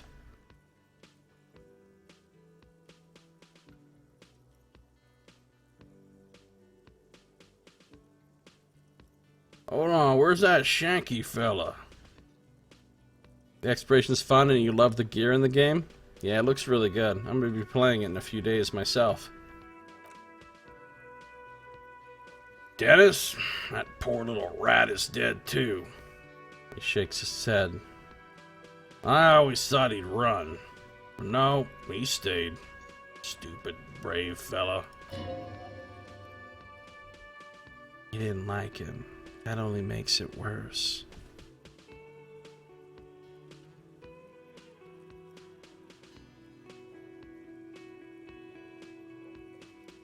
This is getting dark. Let's talk about happy stuff. Sure, Capo. Puppies and daisies. Shoot. Any idea what I should do now? Judging by the sight of you, he looks at your bandages. I'd suggest crawling into bed with a bottle of whiskey in one hand and a big tit in the other. Yeah, go pay Monica a visit in Jamrock. She's got a knack for making men forget all about their worries. Biggest pair of milkers in all of Revachol. Hell, you both look like you could use some feminine company right now. Thank you for your advice, Eugene. And you too, Elaine. I do always appreciate a good use of the expression, milkers. Fucking Kim. kind of game is this? It's a game with an incredible amount of reading. We just had a battle, though. Just a few minutes ago. Some people got killed. I threw a bomb on somebody. I got shot. Almost died. But, it's pretty much... You walk around and explore. It's like isometric RPG. But almost everything happens in dialogue, and there's just like lots and lots of dialogue. But you've also got stats when you make your character in the beginning. You've got stats you put points into, and there's all these different skills that are checked. You have to do like dice checks, you know, like dice rolls to check skills to do different things in the game. And it's based on all these different skills, and then as you level up, you put more and more points into them. And you've got, I can't show you my inventory right now because I'm in a dialogue, but you've got an inventory with like slots on your body for gear, for clothes, like would be normal gear in an RPG, and they give you bonuses to your stats as well, to your skills, you know, and you've got quests and stuff called tasks, and there's lots and lots of them. I've done a lot. And it's not a very big game in terms of size. Like, it's just this map right here. This map is pretty big to walk around in isometric mode. But it's not that big. But it does have a lot of interior areas and like underground areas and other stuff. So it takes quite a while to explore it. And then you got this thing called the Thought Cabinet, where different things happen in the game that give your character like some kind of weird idea.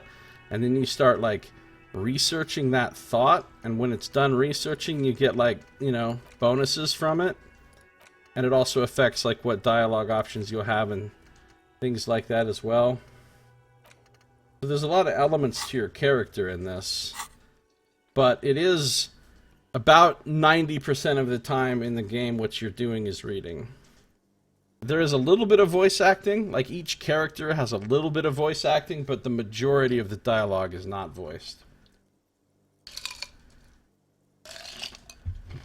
So you have to like reading a lot. Welcome, Binoclard. Titus's response is completely unironic. You're all right in my book. Alright, so long, fellas. Be good so I don't have to come back here again. Take care, coppers, he says with a warm smile. You two look after yourselves now. Death passed on you today. Men don't get that lucky twice. He nods to you and then to the lieutenant. Capo Loco, and the normal cop, I guess. Good luck in Jamrock. Scars make the best tattoos, they say. Thanks for getting involved, guys. Not a lot of cops would step in that line of fire, but you did. Oh, just gained a skill point. And if you ever feel like the uniform is holding you back, I've got a few vacancies. You'd make one hard Hardy Boy, copper. Oh, you'd actually invite me to the Hardy Boys. That's a big change from when we first met Titus and he hated us. Titus Hardy himself would make a good officer. That man was born to lead. Bye, Titus.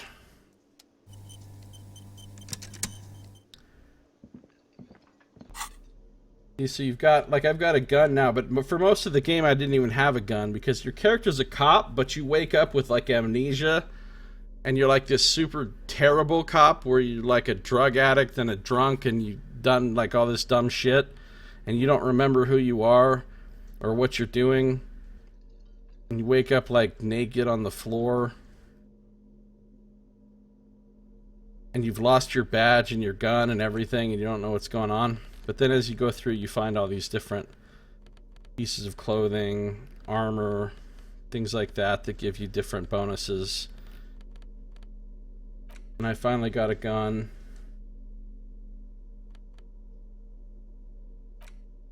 And you've got different tools that you can use, you know, to do different things in the world.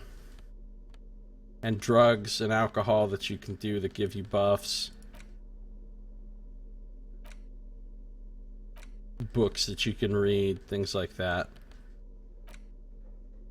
So it's pretty much a full-featured RPG, except it doesn't really have like an actual combat system like a regular RPG would have. If there's anything that's like combative, it happens within like a text-based story thing, but with die rolls to, like, you know, for your skills to see if you can dodge out of the way, or if you can hit somebody, or if you can do whatever. And then it shows the animations for what happens, you know, on the screen. But it's not like you're like in a regular like turn-based combat in something like Divinity or Original Sin or something. It's pretty much all done through the same interface as the conversations. Yeah, it's pretty interesting. It's a real weird game. Real weird, but really funny a lot of the times. It's got some great humor in it, but it's also a serious game too. It's pretty dark. I mean, a lot of bad things happen. So it's basically a detective story. You're trying to solve this murder, but a lot of other weird shit starts happening, and the case turns out to be a lot more complicated than you thought in the beginning. And then there's a lot of side stuff you can do too, you know, like side quests, basically. I've got a lot of skill points I can spend now. I don't know what I want to put them in. I'm going to put one in Encyclopedia, I think. Even though I'm not good at that skill. I'd be a little better at it. I'm gonna go back upstairs. Try to do that thing with the mirror.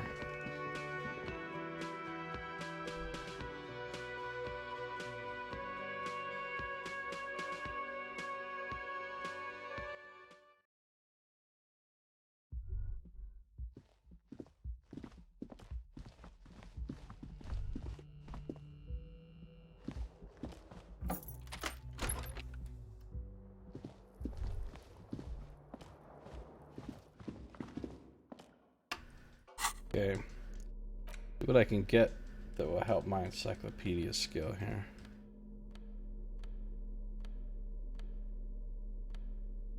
These glasses.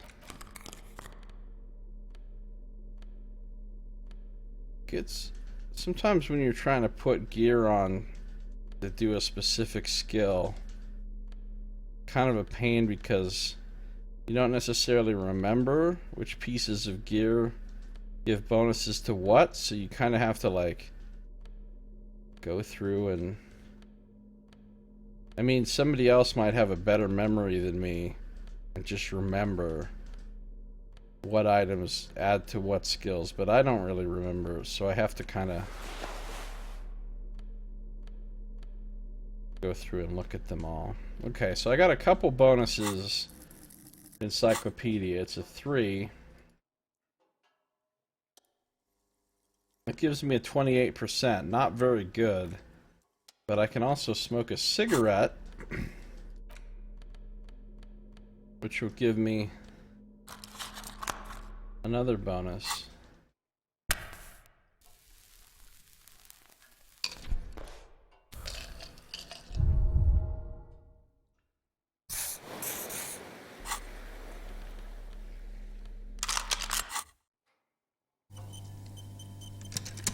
I'll probably still fail this.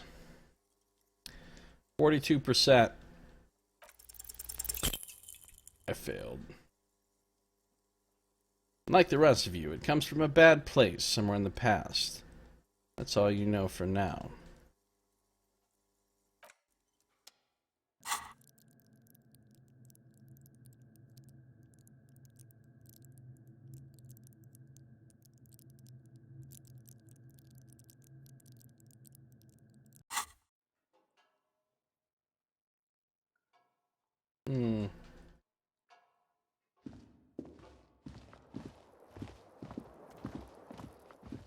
There's another place I can use this skill as well before I start Changing my clothes again.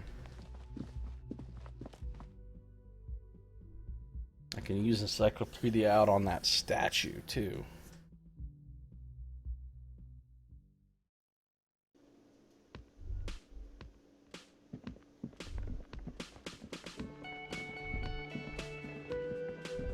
Oh, I think I can actually talk to him, too. Hey, it's you again. I've been thinking about it, and you know what? We're both cops. This city is big enough for 2 cops. He smiles, more than a bit drunk now. Okay, 3 cops. Me, you, and your little friend here. Later, fellas. Your little friend here. Why does he gotta be my little friend? He's not that little. I gotta do ice time real quick. How do we feel about ice time, folks? It's ice time, ice time, ice time, ice time, ice time, ice time, ice, ice time, ice time, ice time, ice time. It is time for ice. Knox must not be here anymore because he didn't say hashtag ice time in chat.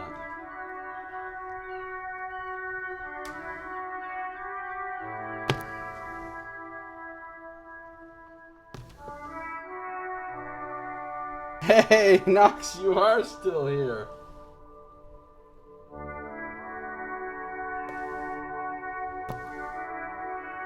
You're a bit sleepy, cow? That happens. That's been known to happen. Alright, so there's some crazy shit painted on the ground here now that wasn't here before. What does this say?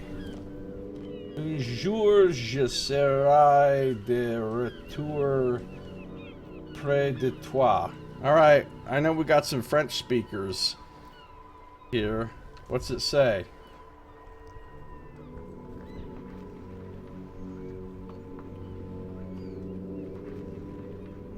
A is Causadiscamus.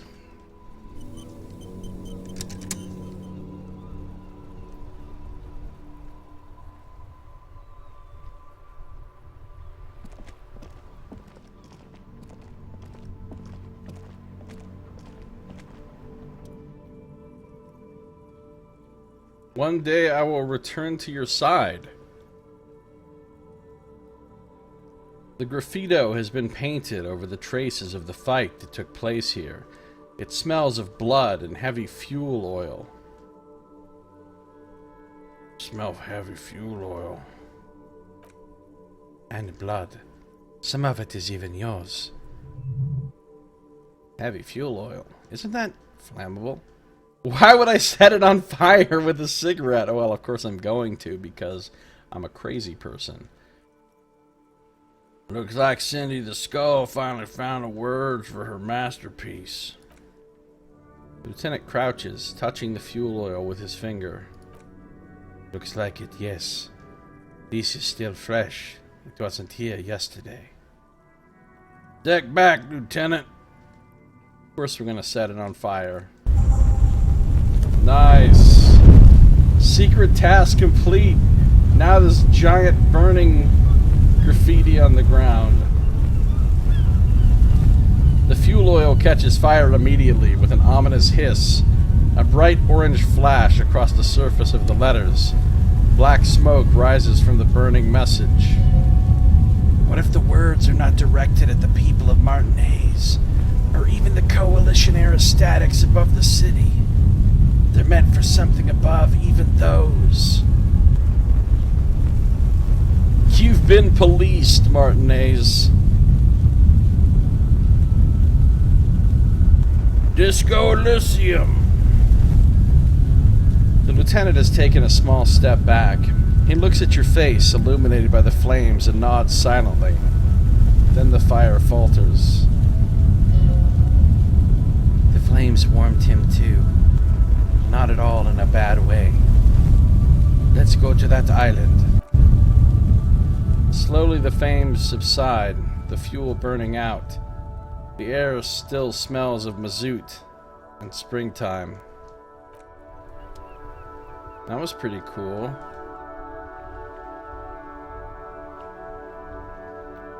Let's see what's going on with Gaston. The damage looks like it could have been caused by an earthquake.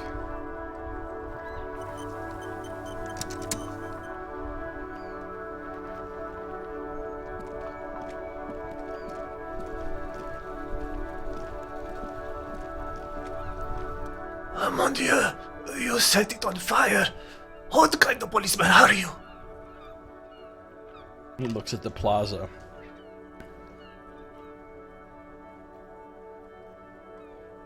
It's an accident. These are some good answers. The Herald of the Apocalypse. Apocalypse. He backs away, visibly worried. I don't know what this means, officer. I'm sorry. But thank you. I'm here to cooperate any way I can. Bye for now, we got a stone. Don't we have to... Actually, let's go over here and see if we can do something with this statue now. To figure out about the king or whatever.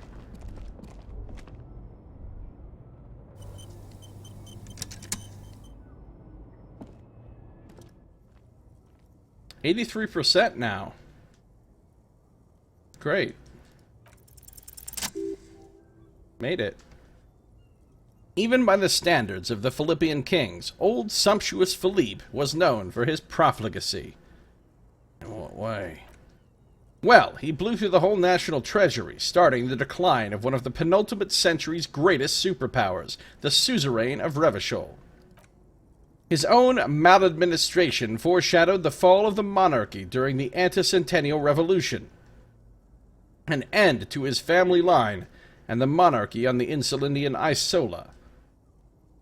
How did he manage to blow through the entire national treasury?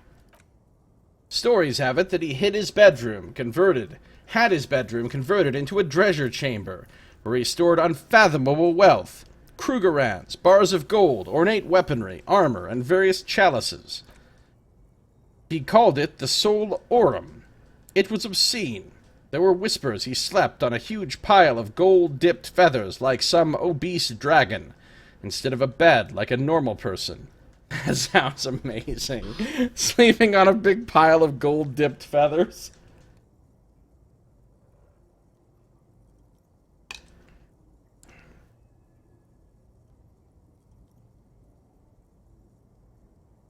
Wait, really? Wait, I'd like to sleep on gold. Hustler style. But wait, you haven't even heard about his fabled cocaine addiction. The what now? You see, old Philippe wasn't just good at squandering the national treasury on gold and ceremonial weaponry. He was also a prodigious snorter of nose candy. Not just any nose candy, though. We're talking Royal Philippian blow. Allegedly twice as potent as the stuff you find nowadays. And purple. Philippian cocaine was purple.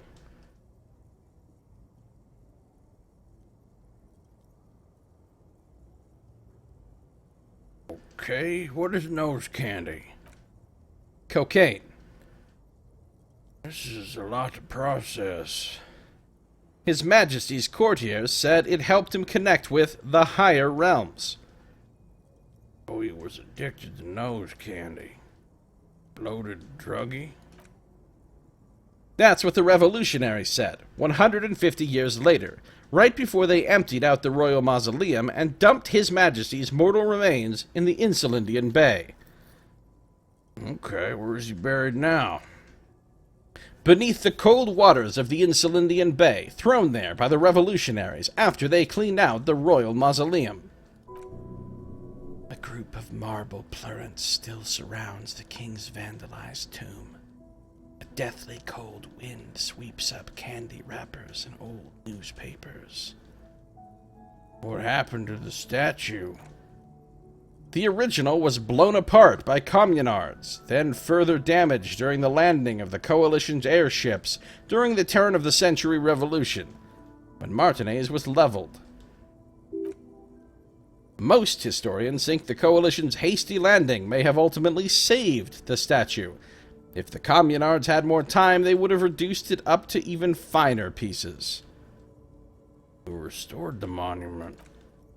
Some years ago, a group of liberal, artistically inclined individuals, designers mostly, thought it would be ironic to restore the statue of the most wasteful ruler of Revachol in the poorest part of the city. That is ironic. The statue is supposed to capture the moment it was blown apart, like an instant frozen in time.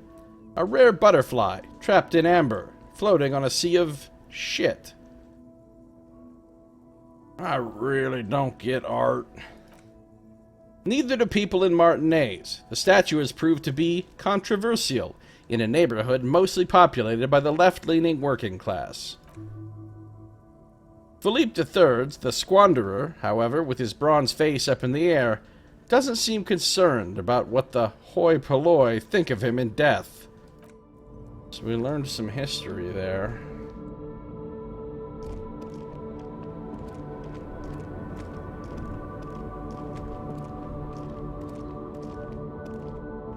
What's her name is gone.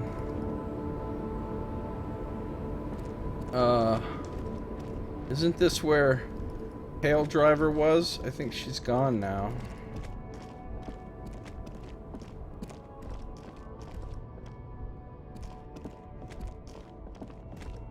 See what else is going on.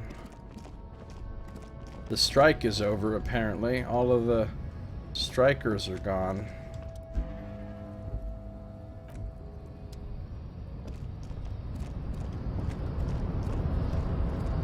And, oh! The Greater Revachol Industrial Harbor.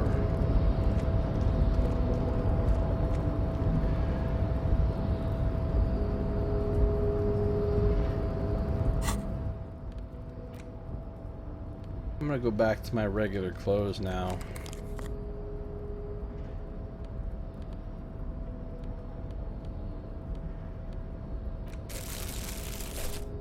What's up, Obs? I almost died. I almost died.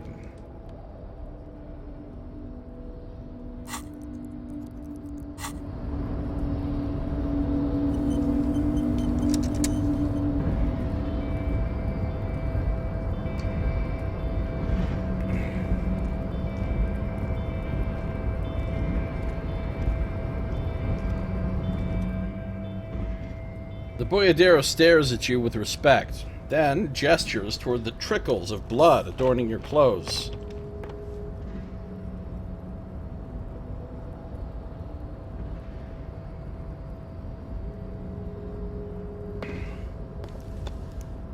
Danger comes with the boyadero lifestyle, right? He shrugs.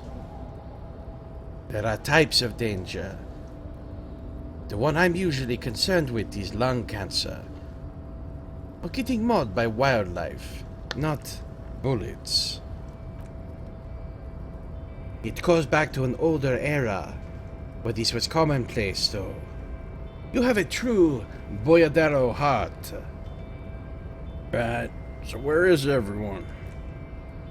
Hiding, gathering themselves.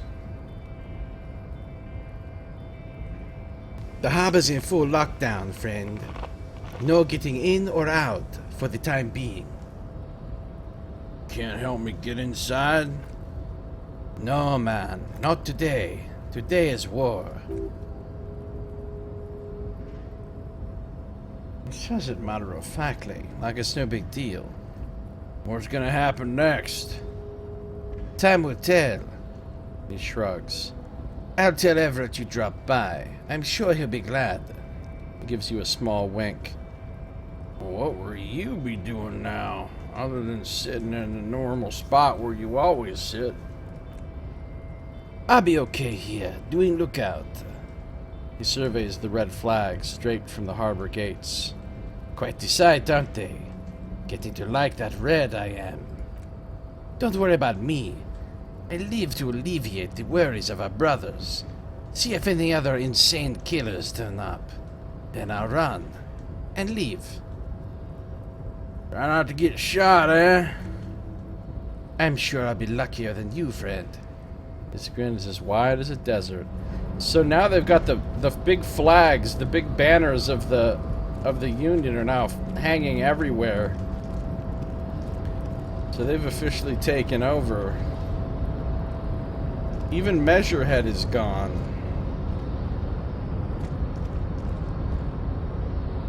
Even Measurehead is gone. I'm assuming I can't get in here now.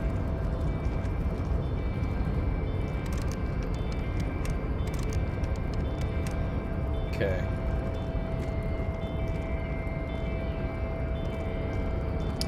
Oh, I need to go into Freed and buy some medicine.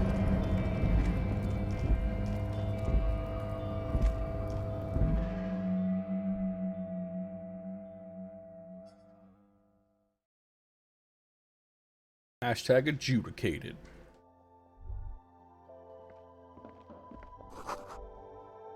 The yellow roses in the window. Those aren't the flowers that were left for Clausia.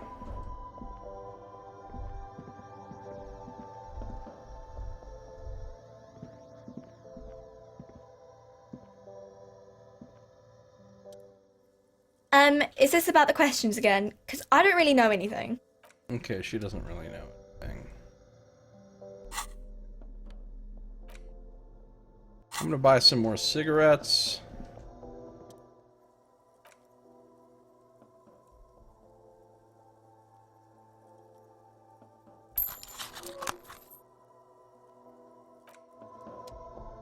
And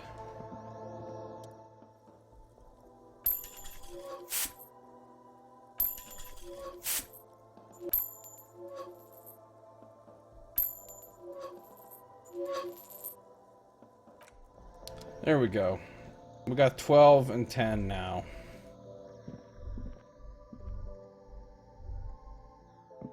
We're in good shape again.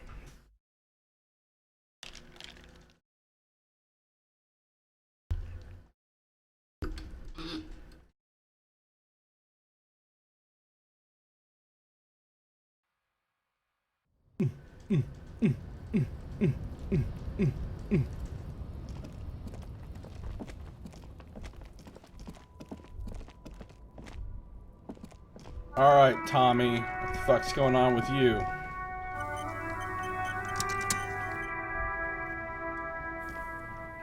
My man, you're alive.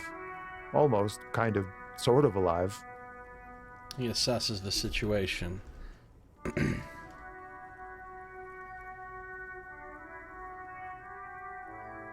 We're alive and limping. Man! What a day. I missed out on most of the action, but I heard it was quite the encounter. He nods thoughtfully. Had a strong sense of finality to it. So what's next? You guys heading back to Jamrock now? Talk is local union muscle were behind it all. I reckon the place is closed, even if it kind of turned into a shit show.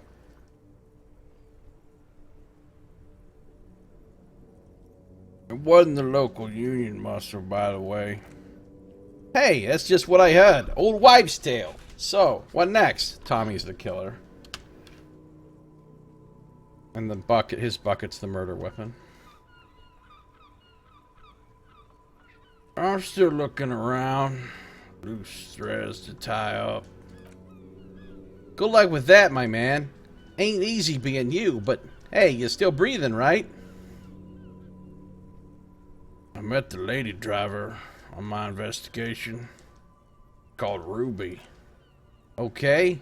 He seems a little apprehensive. Telling him is a really bad idea. The lieutenant throws you a quick glance. What are you doing? She shot herself.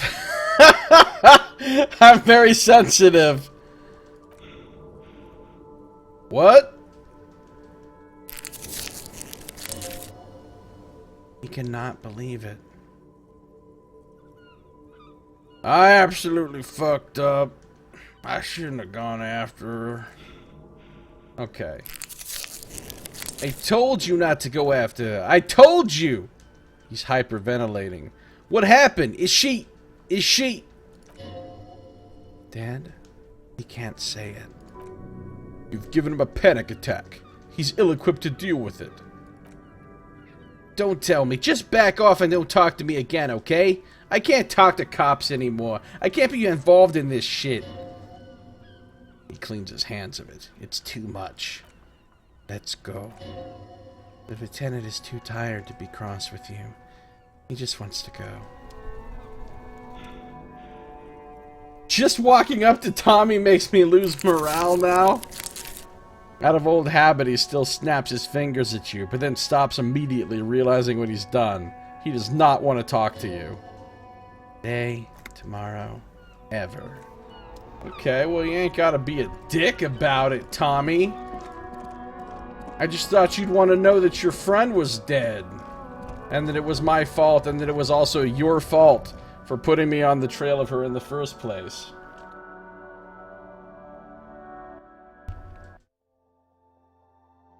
I just had to use up a lot of...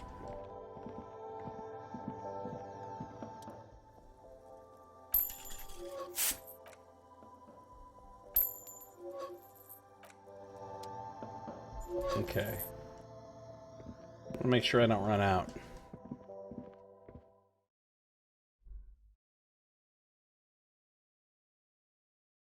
Since I've got plenty of money.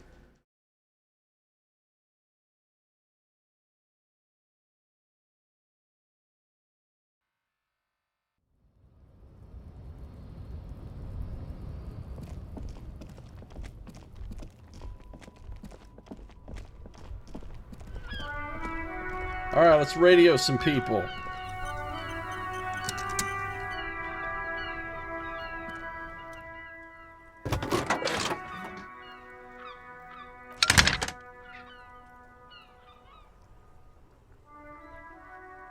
This is Precinct 57. The operator greets you through the static. How may I assist you? Precinct 57, we've been attacked. I repeat, Lieutenant Kim Kitsuragi and... Something is wrong. Only static hisses through the speaker. Hello? No reply. Only the mindless drone of static crawling through the air. It's been this way for a while now. The lieutenant shrugs. My guess is the Union is listening in on our conversations and jamming outward communications to protect himself from Krenel. It only happens when someone mentions the attack. The rest is unaffected. Our best bet is to carry on like nothing happened. That is, if we don't want us cut off the grid completely. Okay.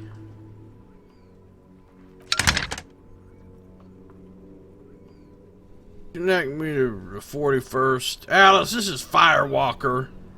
Reconnect me to the 41st. He sighs. Right. Please hold. 10-4, come in. He hesitates. Firewalker, over. Jules, I've heard that some people think of me as a la puta madre's peone. You think I'm corrupted?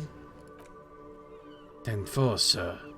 There's a pause as he seems to mull it over behind his enormous radio microphone. Well, there's been some talk, sir. He finally says reluctantly.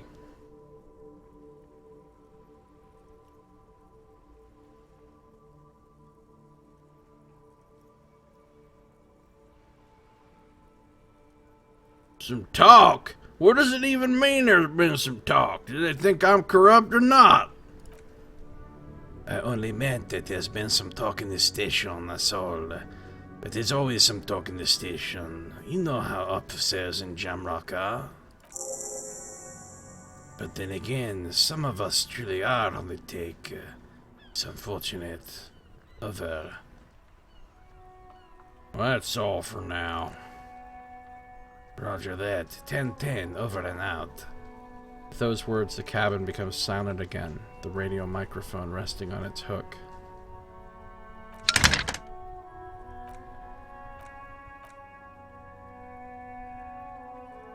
Gottlieb, what is it now?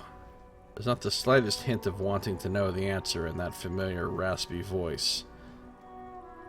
I've been shot! Ah, it's you. Walking, talking. Though? Walking, talking, though? Yes, but... Great! Any other complaints? I guess that's it for now. Thanks, Doc. The phone clicks. Suddenly you hear the already familiar voice. No, okay, we're done.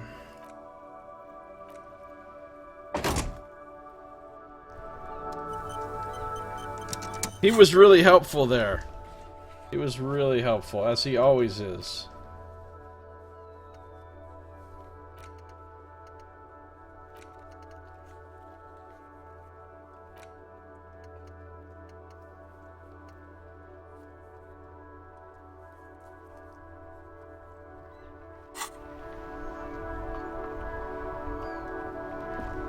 Okay.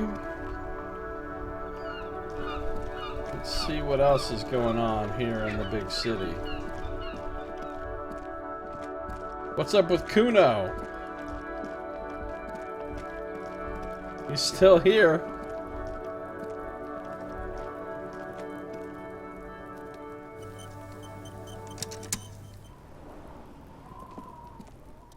Everyone says you started crying in the middle of a firefight and then bled like a pig.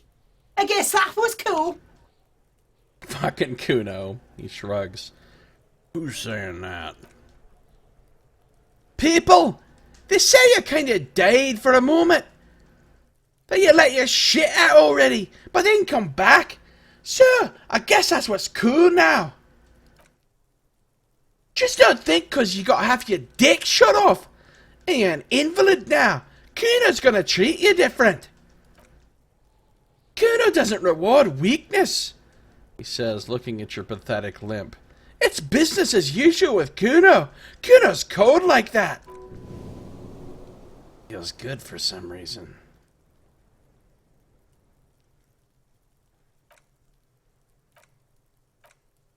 Yeah, I guess that's all I can talk to Kuno about. Watch out, pig! It's a dangerous world out there, but Kuno's got his eyes on you. What's that supposed to mean? Kuno starts doing the I got my eye on you gesture repeatedly. Who knows? Okay, thanks, Kuno. Good talk.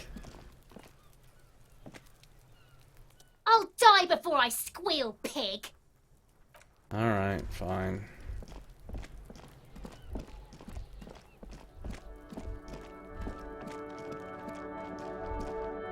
We gotta check in with all our old pals.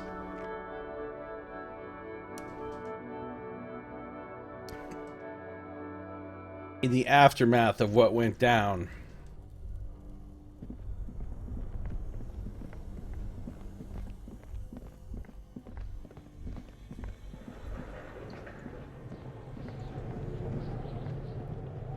I doubt the Dice Maker is going to have anything to say, but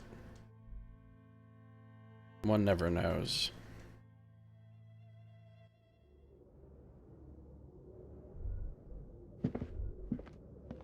It's really dark in here. In fact, it's so dark that I literally have to get my flashlight out or I can't proceed.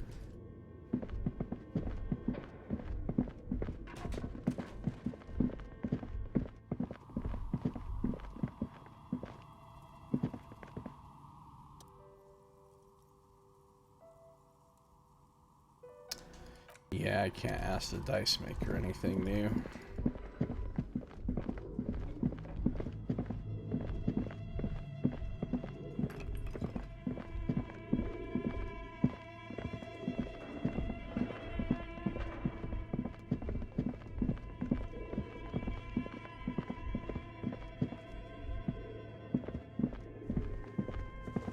How about the bookshop?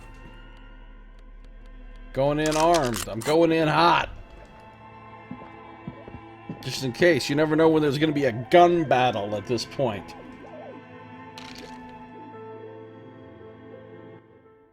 I'm very curious to know what happens if, when you come upon that scene, if you literally just stand there and do nothing. I wonder what happens. I wonder if everybody gets killed, or... Oh my god! Things have gotten out of hand! I thought the psychic stuff was bad, but the crime, it's even worse! I haven't been able to come to work for 3 days! The shop has been locked, no sales, gangbangers running around, shooting everyone. I know I shouldn't have bought a shop in this ghetto. Unloads immediately. I'm the one who got shot here, ma'am. Oh my god! Even the police can't take care of all of this. Just look at that limp! Someone should do something about this. She rubs her pendant between 2 fingers, thinking, maybe I should close the bookstore and open a psychic studio. Yes! She nods to herself. It makes sense. Crime is the 6th element, you see. The darkest element. I could teach people to protect themselves against bad energies and to fight crime.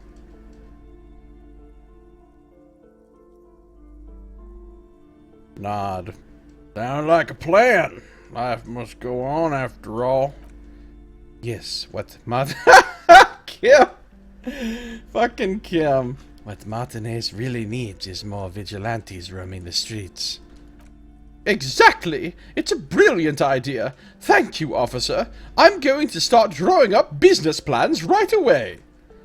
In the meantime, do buy the books. As many as you can. They won't be here for much longer. Determination shines in her eyes. Is there anything else I can help you with? No.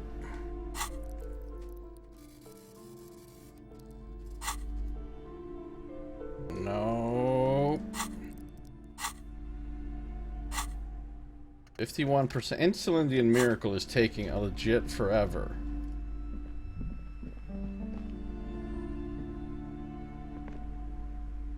Hi, Ace Detective.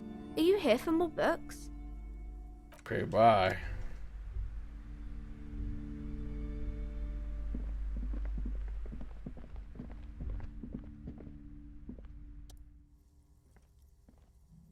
Reaction speed. Okay, I want to buff my reaction speed.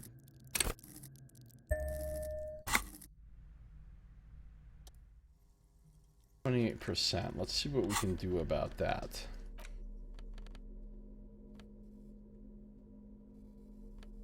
I'm wearing something that gives me -1 reaction speed right now. Jeans. There I am standing around with no pants on in the bookstore again.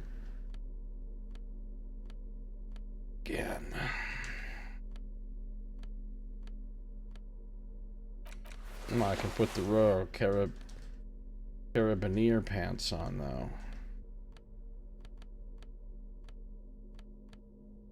And the found sneakers.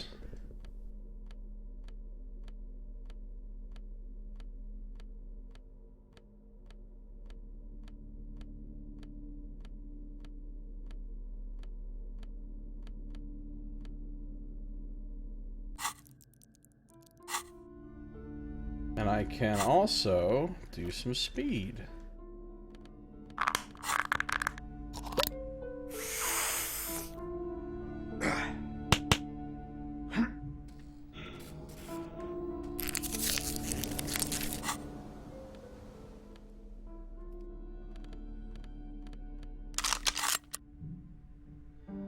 Alright. Now I've got a good chance. Who is Dick Mullen? Your quick eye notices a small caterpillar crawling across the spine of a book. The title reads Dick Mullen and the Mistaken Identity.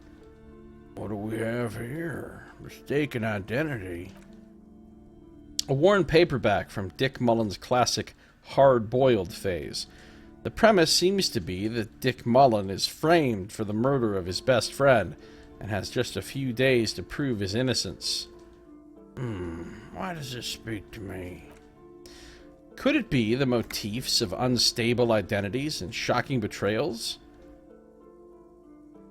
No, it's gotta be something else. Perhaps you're drawn to the dark and noirish atmosphere. That's not it either. Is it because the smoking dame in the slinky red dress on the cover is giving you a hard-on? Oh, right, that's definitely it. Yep, this is the book for you. See the way she's suggestively holding that pistol? That's symbolism. I want to buy this Dick Mullen novel. Of course, she shudders. Such violence and immorality. I mean, enjoy. I got a new book. Dick Mullen and the Mistaken Identity. Another Dick Mullen book, woefully misrepresenting the police work. In this one, our detective returns from a trip, having successfully solved a 100-years-old cold case, only to embark on another. Does he finally face the taxing nature of his occupation? No, he doesn't even look like a normal law officer.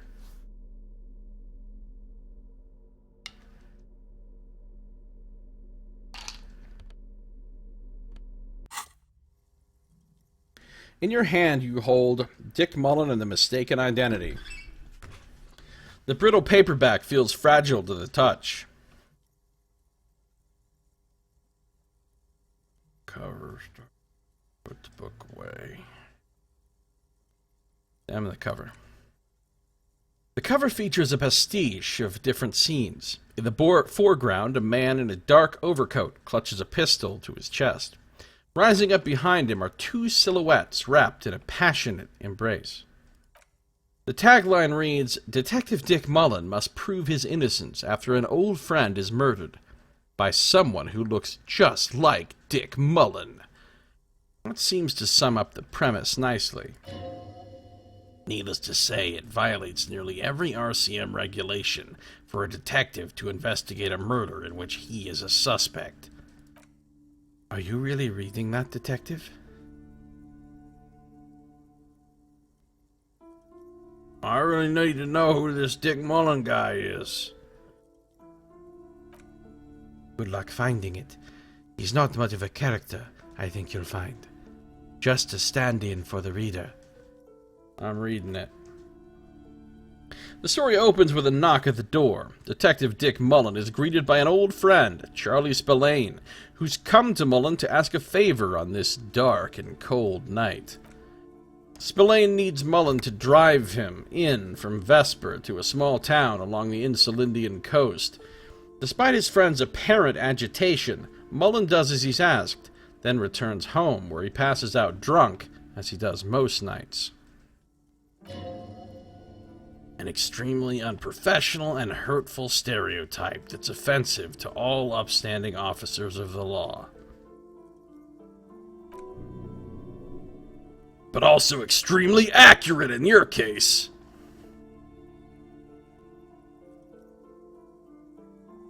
Look, I can't judge. 2 days later, Mullen is arrested by the Vesper police and charged with the murder of Charlie Spillane. At his interrogation, Mullen learns that Charlie Spillane was shot in a bar in the very town Mullen dropped him off in by a man matching Mullen's description.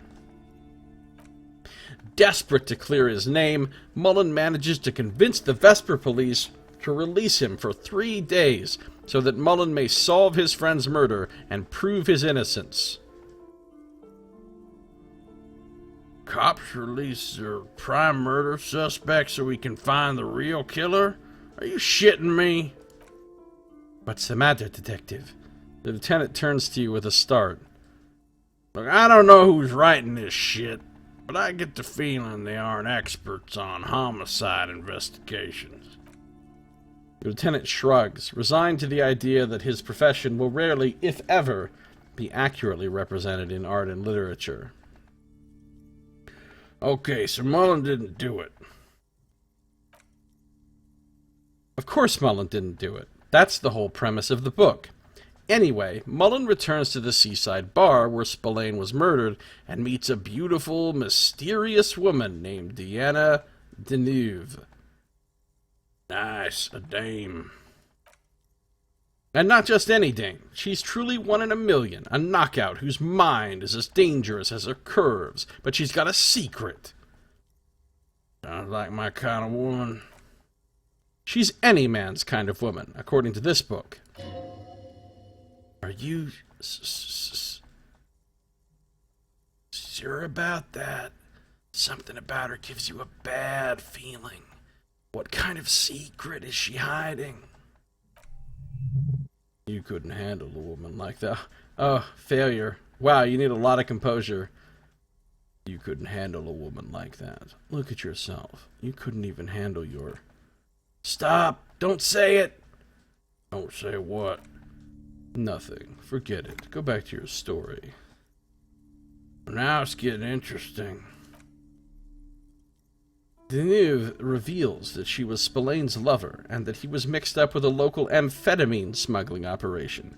As soon as Mullen begins pulling its strings, the whole conspiracy begins to unravel. Not only is the local police captain in on the amphetamine ring, so is the son of a powerful politician and a strung-out art collector named Torvald, each of whom has his own reasons for wanting Spillane dead. Tell me about the corrupt police captain. Outwardly, the old police captain is a real law and order crypto-fascist. A barrel-chested man who's beaten his share of suspects to pulp. But he's also dirty and increasingly paranoid that someone's going to expose his role in the drug ring. He would certainly have the motive and the means, but the captain walks with a noticeable limp from an old war injury. Is it possible he was able to conceal it long enough to commit the murder? I hear about the politician's son. A typical privileged twat. In all likelihood, he's just in over his head. He does bear a personal grudge against Spillane, though.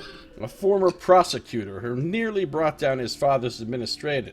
Man, I'm having a hard time reading tonight. Administration. Defenestration. Oh, nobody's getting thrown out of any windows. The kid doesn't exactly have Dick Mullen's manly build, but he is the correct height. And while interrogating him at his home, Mullen did notice a certain overcoat that looks suspiciously like his own. What's that about an art collector?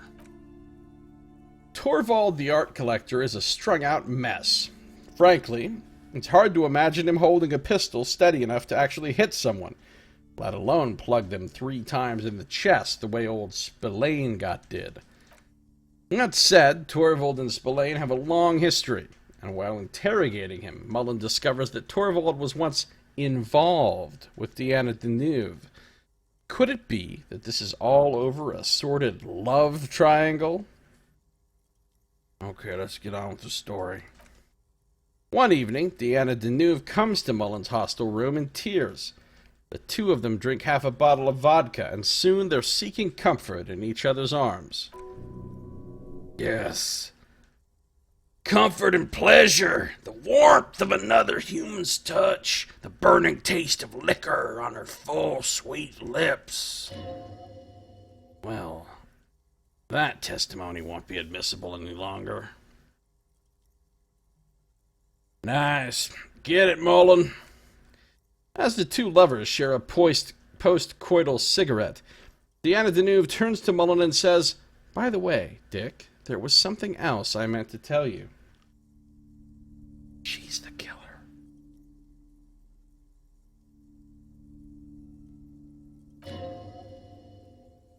I love you? The name of the true killer? Whatever it is, Mullen never hears the words. A blow to the base of his skull knocks him out cold instantly. Fuck. When Mullen comes to, Danuve is dead on the hostile bed next to him. To make matters worse, his clothes are covered with her blood. Double fuck! Mullen trashes his blood-stained clothes and flees the hostel, knowing it's only a matter of hours before the cops discover Danuve's body, if they haven't been tipped off already. Fleeing a crime scene, destroying evidence, even if Detective Mullen didn't commit the murder, he should be facing years behind bars. The heat is on. If Dick Mullen can't solve both murders before the cops catch up to him, he's going away for life. Can you solve the case before the cops close in? Wait, I got some questions first. What is it, Detective? Why does everyone close to Dick Mullen wind up dead? It's a dangerous line of work, but somebody has to do it. That's why Dick Mullen never lets anyone get too close. What's the matter? Afraid you've been hacking up your friends' bodies in the night? You are the murderer after all. Why did Dick Mullen become a detective in the first place? There was never a time when he wasn't a detective. He was born a detective. Was I not born to be a detective? For a moment you cease to read the story on the page and see the book for what it is. A collection of brittle, cheaply printed pages, held together by glue made from the hooves of horses. From nowhere, you hear the screech of sneakers on a waxed floor, and you feel the burn of rope against your hands. Are these figments of some other life? You won't find the answers you're looking for here, in other words. Why bother solving crimes when the world is so evil? Is it really so evil, Detective? Good. Evil. It makes no difference. These are the end times we're living in. Then why are you still here? Don't want to let Kim down. Need to solve this case. Too chicken shit to do anything about it. I don't know. Sounds like you're in for a long, hard road, Detective.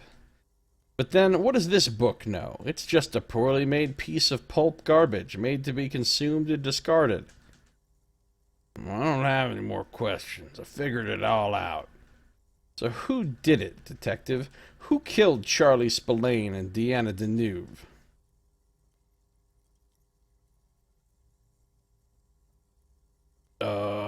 Dick Mullen. Have you been paying attention at all? It wasn't Mullen. It was an imposter. Now go on, find out who really did it.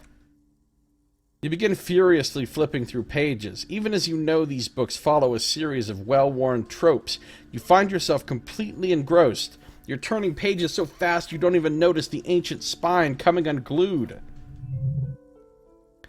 You try to grab the pages as they come loose, but your fingers aren't quick enough. They're gone.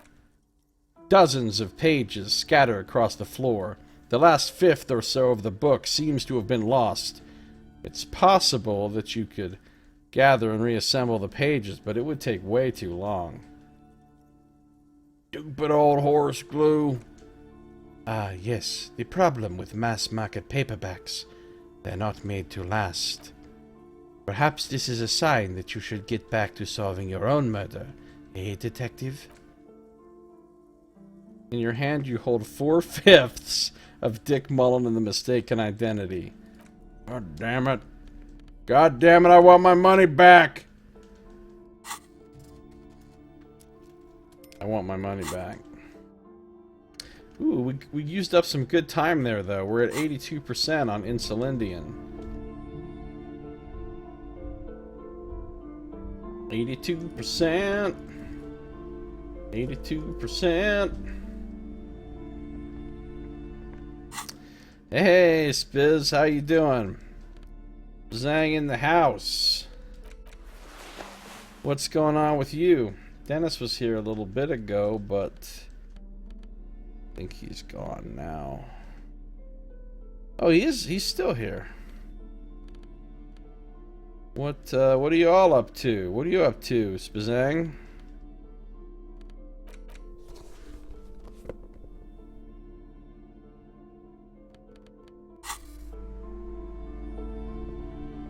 In lurk mode? That's It's always cool. nice to see you here. You bring good energy. This Dick Mullen book fell apart before I got to the end. You have another copy? Oh, I'm very sorry, sir. Some of these old paperbacks just don't have the durability. I would be happy to sell you another one, but unfortunately it's the last copy we had in stock. She calls that customer service? Okay. Farewell for now, book peddler. Aren't you the football game? Gonna do one mission in Outer Worlds? How far are you in Outer Worlds, Bazang? You're level 3. So you're just at the start. I'll probably start playing Outer Worlds on Friday. It's possible I'll start playing it on Thursday, depending on how early in the day I get my computer and can get it set up and everything. I think I'll be done with this game tomorrow or Wednesday at the latest.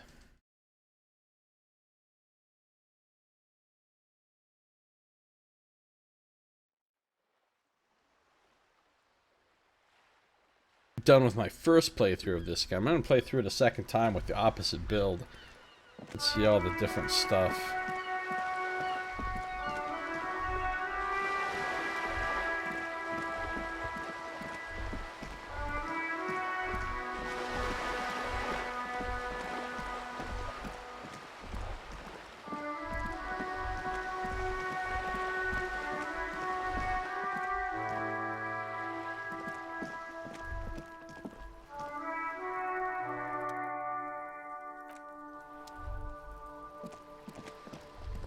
See if I can talk to Cindy this... Oh, she's not here anymore. She's gone. I wonder if she's inside or if she's just gone.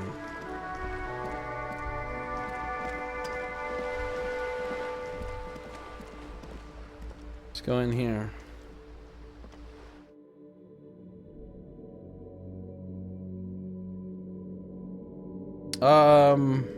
No, I don't think I follow her.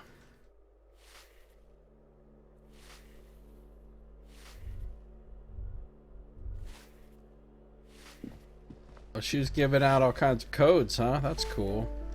Give me a moment. I'm just gonna get it on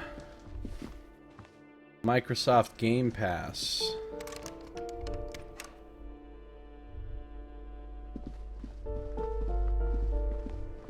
I'm gonna get Microsoft Game Pass for $1.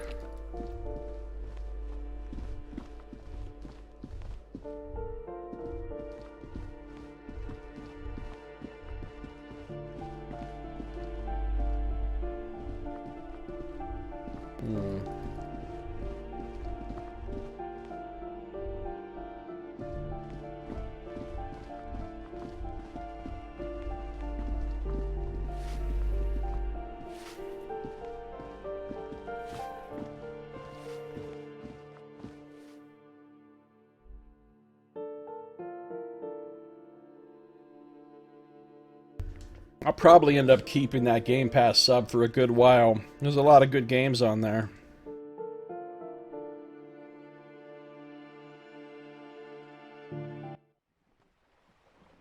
At least while it's $5 a month. At some point it's gonna go up and then who knows.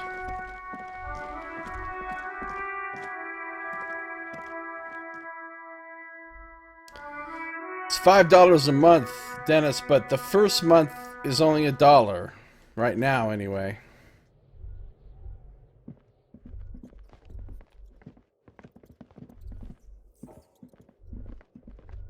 Nothing else in here.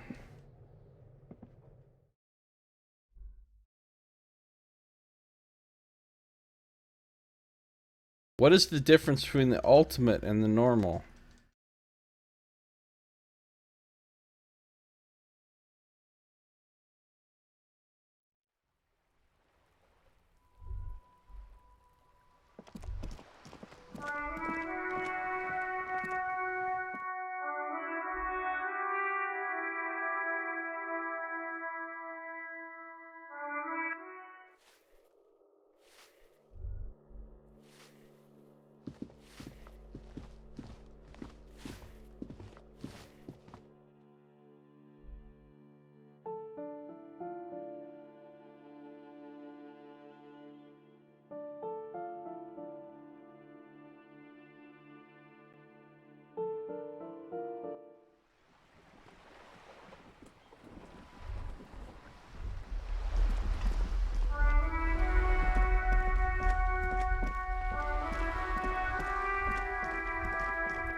I don't really have any reason to go in Gary's place again.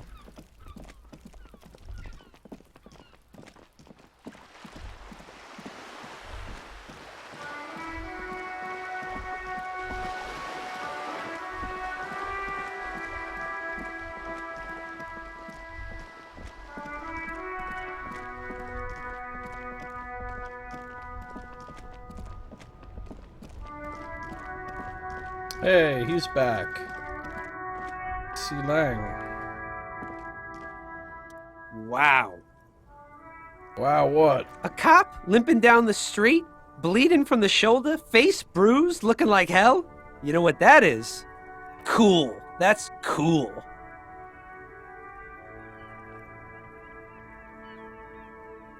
He nods and settles back into the pile of boxes. Ooh, I've got another chance to try to persuade him to give me some money. Hold on. Let's put some rhetoric shit on.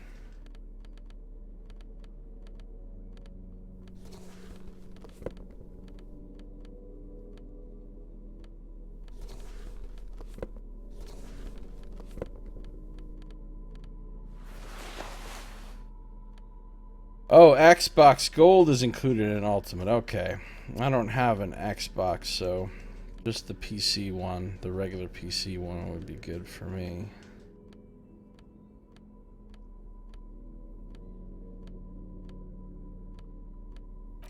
White polo shirt coming on.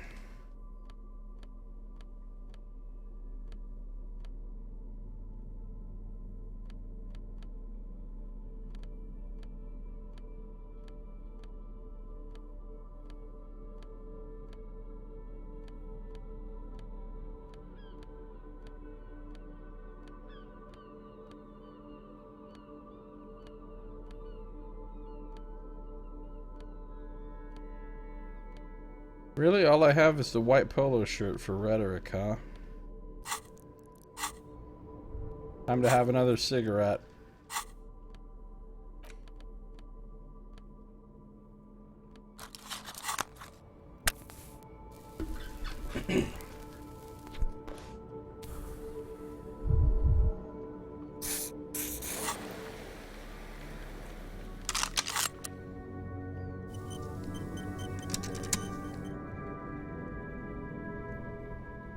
The shine on those sunglasses.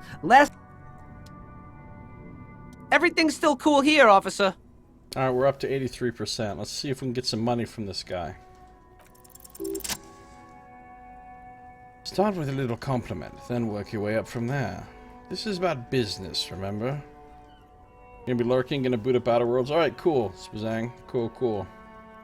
Have fun. Hey, you seem like a really successful entrepreneur. Would you like to support a member of the local police force? Okay. The man stops, his face suddenly serious. But why, officer? Because you need to solve the biggest case in the history of criminal sciences. See this island over there? Pointed to sea. I need money to fund an expedition there. It's important for the case. Oh, I like expeditions, and I like you. I can give you... Counts in his head. 10 real. I'll take it. The lieutenant nods calmly and says, corruption. God damn it, Kim, don't judge me. It's just like bus or seagull. A kid watching out of a window describing things going by. He doesn't like it too much, but what do you do? I'll leave you to it for now, Si Lang. Thanks.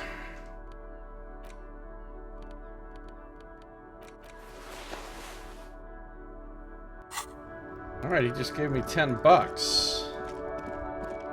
Very nice.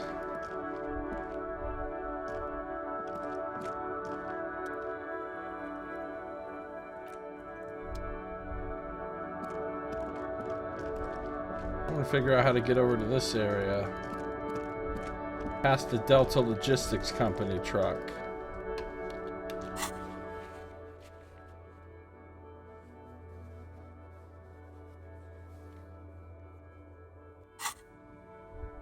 But I can't right now. See if anything new is going on in the pawn shop. I might be able to sell a couple things too.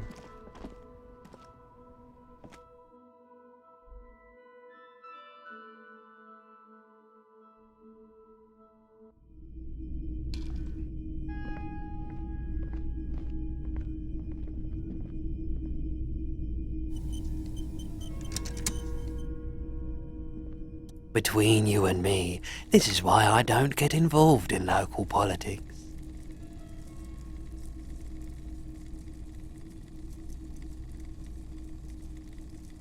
You calling this politics? In its purest form. Now, what can I do for you?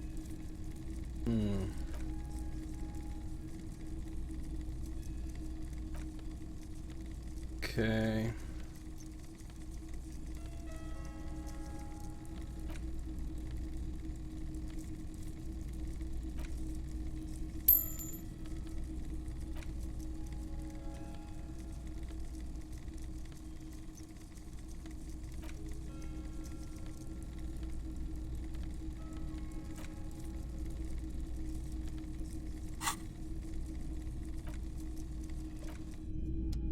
That's all I'm gonna sell for right now. I'm not desperately in need of any money at the moment, so...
So it seems like we could talk to Lillian about using her boat, but let's not get ahead of ourselves here.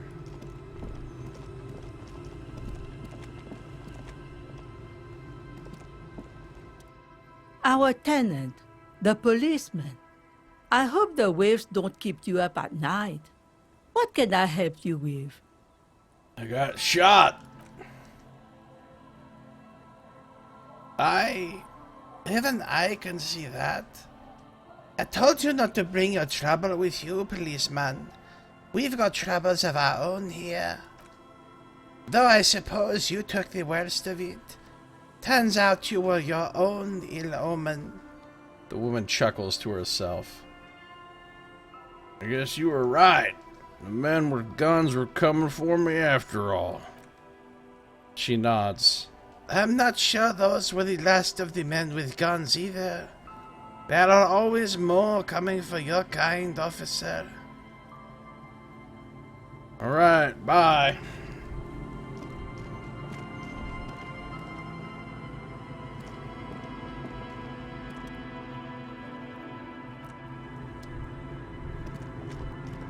See what's up with my buddies here.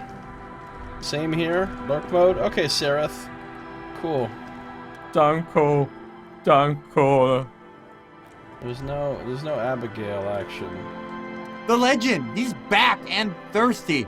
I got smokes and piss and a little speed despite...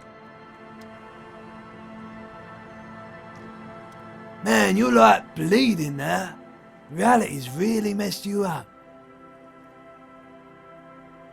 Is literally everyone in this chat playing Outer Worlds right now? It wouldn't surprise me, Brindle. It wouldn't surprise me. The game has had a great reception. Everybody seems to be loving it. I've watched some reviews of it, read some reviews. Everybody says it's really good. All the people I've seen streaming it have been really happy about it.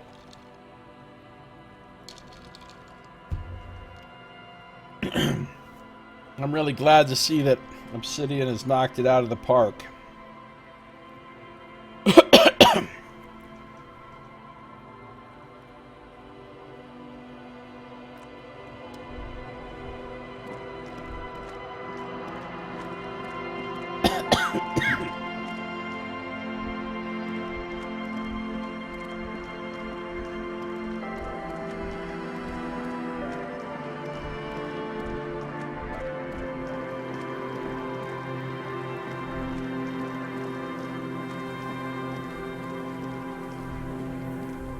Hey, the guy and his son are gone now. He was probably the killer.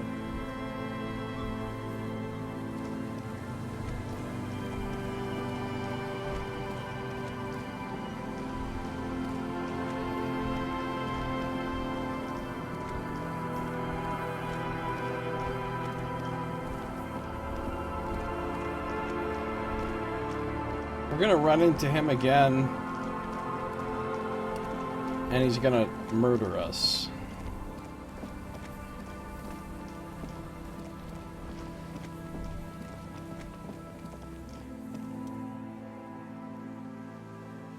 Interfacing 20. Jeez.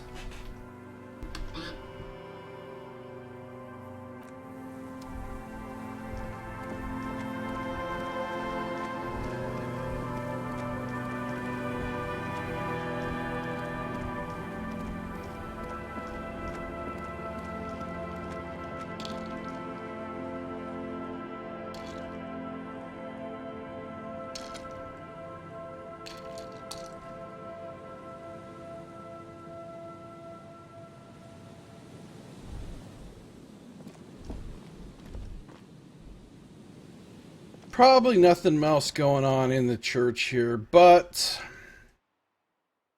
yeah, I'm not going to be safe scumming any 3% checks. I'm going to check back there every so often just to see if some new situational bonus has been applied. Otherwise, I'll just never actually make that check.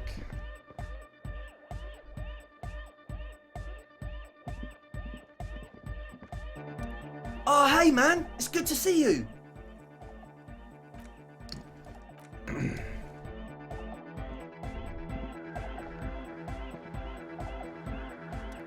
Good morning, comrade! Yeah! Nothing new happening here at the church, it seems. Yes, what is it? You hate it? Why do you hate it?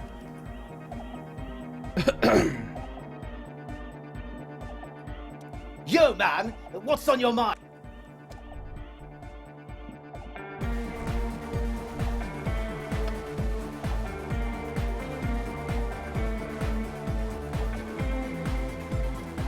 Hardcore. She nods at you with respect and turns off her recording device. I got shot in the leg. Ouch. She looks at your leg. I did notice you limping, but I thought maybe it was your thing or something. When I was 16, I used to date this guy who had a limp, but it only showed when he was sober, so I guess it wasn't real or something? I don't know. She shrugs, eyes glazed over. Then she turns back to you. Anyway, shot in the leg.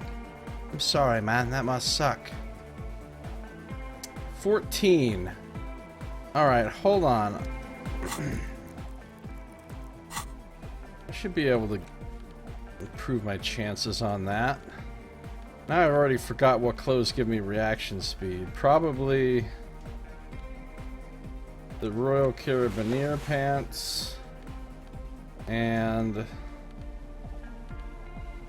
some shoes, probably? The found shoes? I think those are the only things.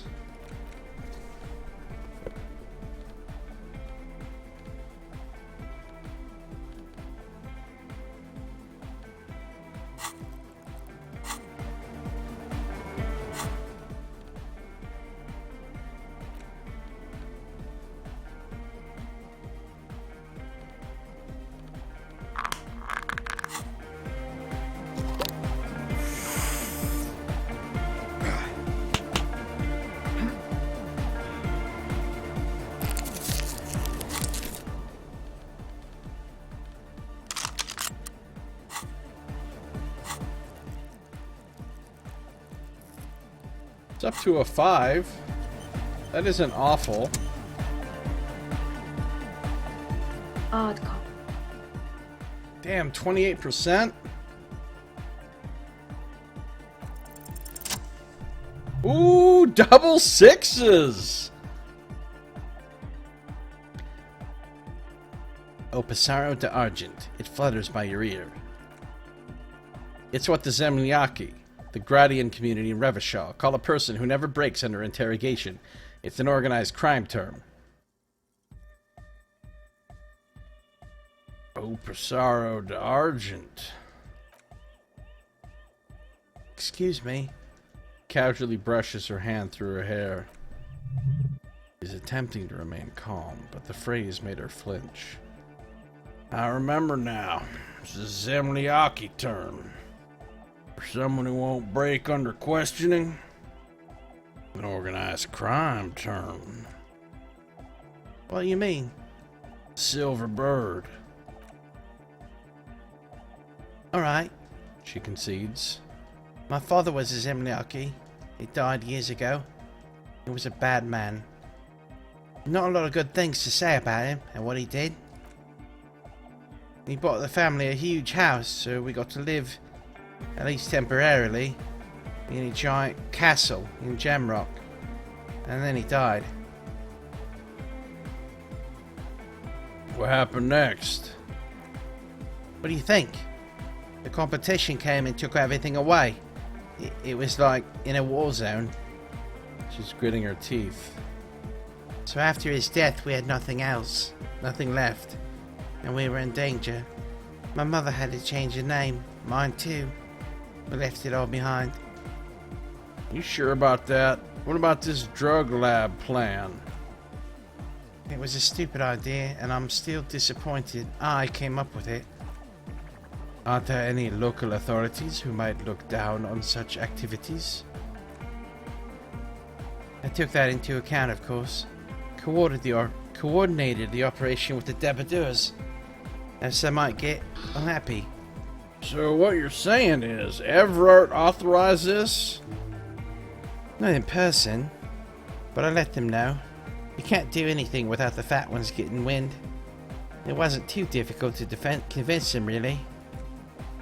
It's a good thing you ended that mess, though.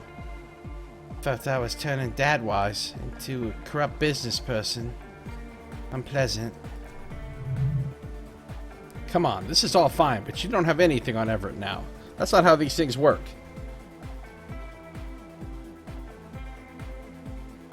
I can't even talk to Everett again, though. He's closed off from me. I don't really want to use it against Everett anyway. I kind of like him. Oh, this is all good to know, but let's leave it at that. Do. It's for the best.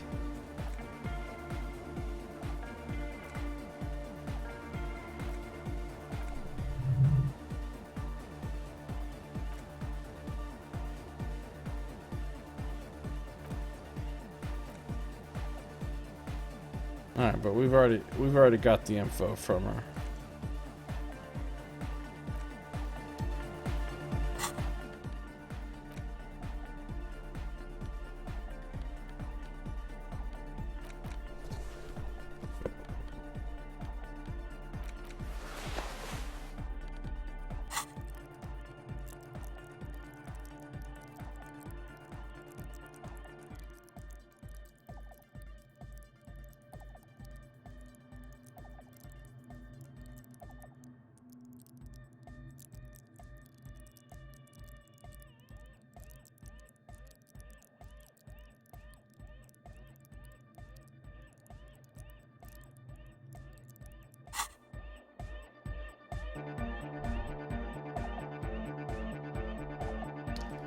Well, that's all there is to do in here for now. We can't talk to T. Oh, wait, whoa. Came from the stained glass window. Still has letters on it, too.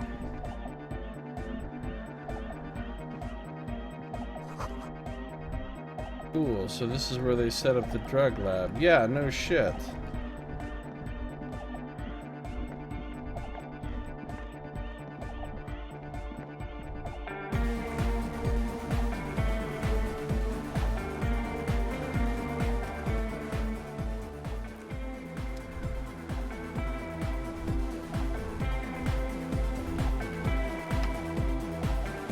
Alright, I think we might be out of things to do other than go talk to Lillian about hopefully using her boat to get to the island.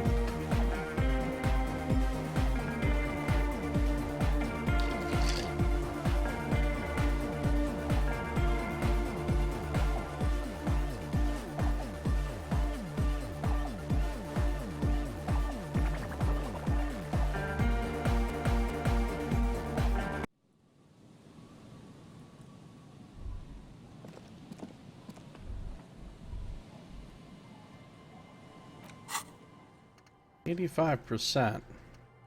I'm gonna kill a little time and try to finish that thought before we move on.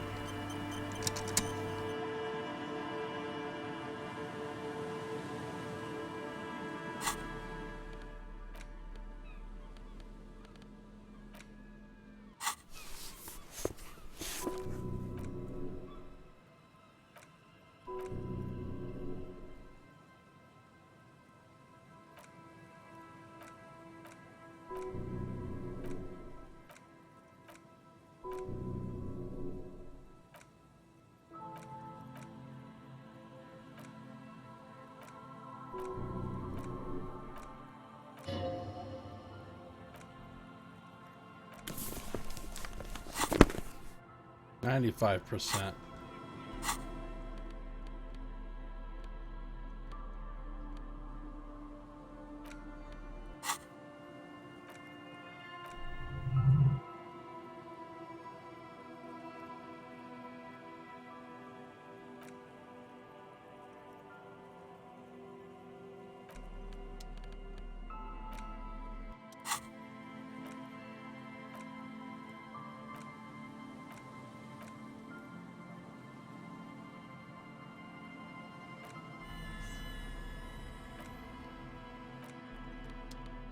There we go. The Insulindian Miracle. Thought complete. What am I looking at up here? I don't know. Just like on a... That's a baby. Some kind of weird feather frond things or something. Some kind of vine or root or tentacle or... I don't know. Everything about this art is nonsense. It's easy. You know the poem by heart because you were taught it at school. It is one of the Volta du Mar mantras repeated on the voyage that led to the discovery of the Insulindian Isola. And the words mean, nothing will be changed about the light. Colors like gray and brown, all printed on top of each other. I found a blank white spot. All the others looked up. What a beautiful day! What beautiful weather! But all I heard was the printing machine. What strange words to celebrate a new world.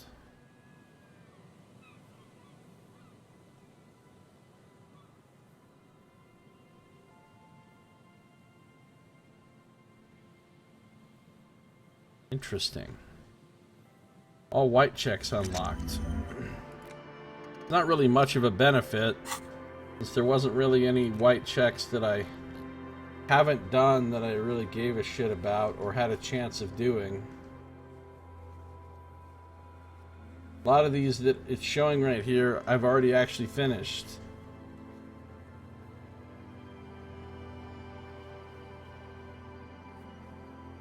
Most of these I've already finished. So that was kind of pointless.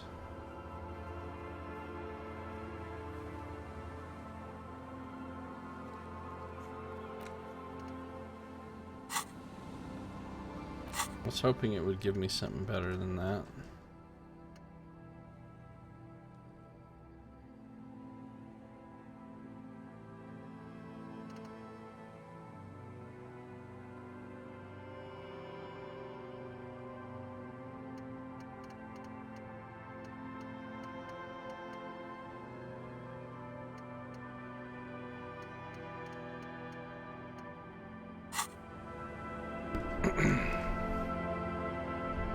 Okay.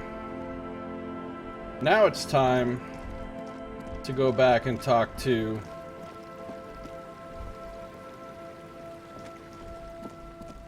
Lillian, who I think kind of likes me. I mean, we went on a date. She gave me a sword.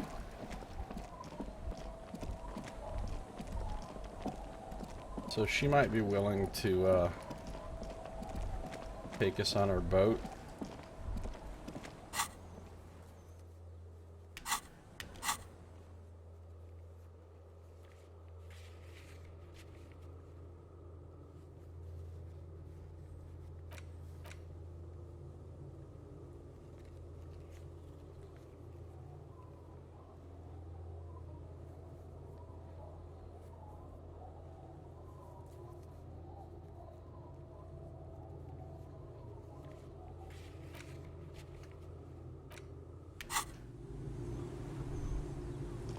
I'm going to equip the sword, just in case.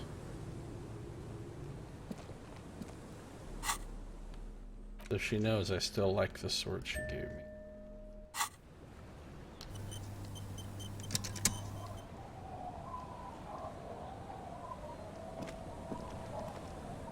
Officer, what happened? You're limping. Why are you limping? You look terrible. I got shot in the foot. It was pretty badass. You would have liked it. Is this from the shooting in town? We heard gunshots. Not that we don't hear gunshots all the time, but they were closer than usual. Not letting it go that easy. There was an exchange of fire on the Rue de Saint-Guylaine. It's nothing to be worried about, madame.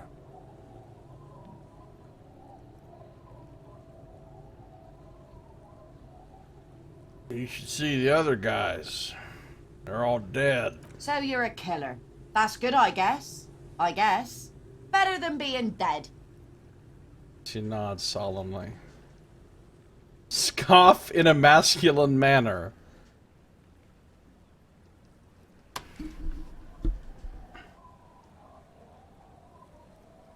I was a killer long before this happened. Aye, not a lot of RCM men who aren't killers. She nods solemnly. I have a question for you. Of course. Can I help you with something? We need to get to that island. That won't be a problem. It's wind still, and the tar just dried. He points to her skiff next to the jetty. We got 2 days of relative sunshine ahead. What's on that island? I saw some kind of ruins through the binoculars. Used to be some kind of fortification there before the war. For the communards. An anti-aircraft gun, I think. Bombed to bits in the landing. I haven't been there myself. I always steered clear of it. Hasn't been there herself. Who has then?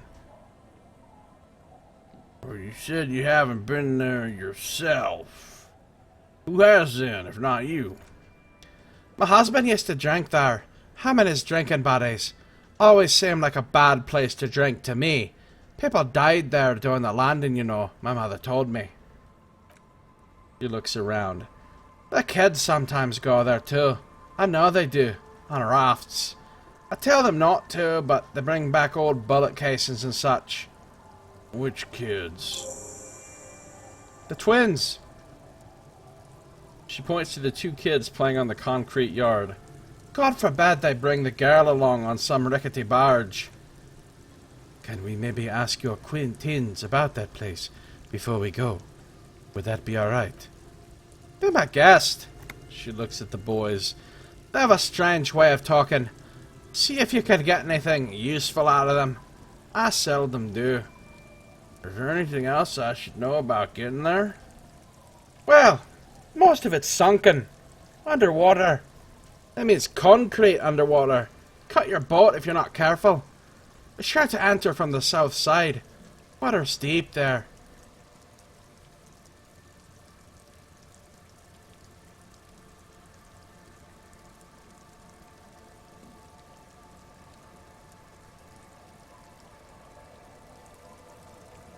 "2 days of sunshine. I just got a bacterial infection." I'm sad to hear that. Take care of that with ether, will you? Don't get too many RCM men around here. It's sad to lose the first one. That's cool. You boasting your bacterial infection like that. Thanks, physical instrument. But can we borrow your boat? If you promise to bring it back. And no scraping the hull. It just got it nice and yellow. And no drinking on the boat. Her eyes narrow. And no joyriding either. Of course, ma'am. It's only for a day or two. Official police business. Aye, she nods. What if I want to rock? See, that makes me not want to lend you my skiff. On a boat, rocking leads to capsizing. That there is an absolutely 100% rock-free skiff. You got that? Thank you. Yeah, we'll use your skiff to get there then. She nods. Please be conservative with the fuel, will you? I just filled her up, but it's a small tank. Be seeing you.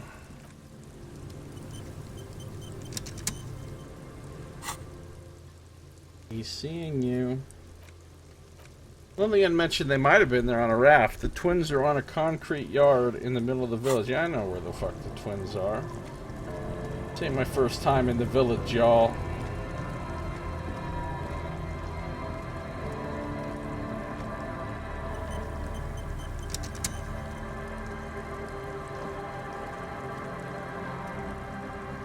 The scruffy-haired little boy kicks a stone while the other watches him do it. Okay, kids. You've been to that island, right? On that island? The one who's busy kicking his stone points to the bay. No, some other island. Of course that one. Okay. His brother answers for him.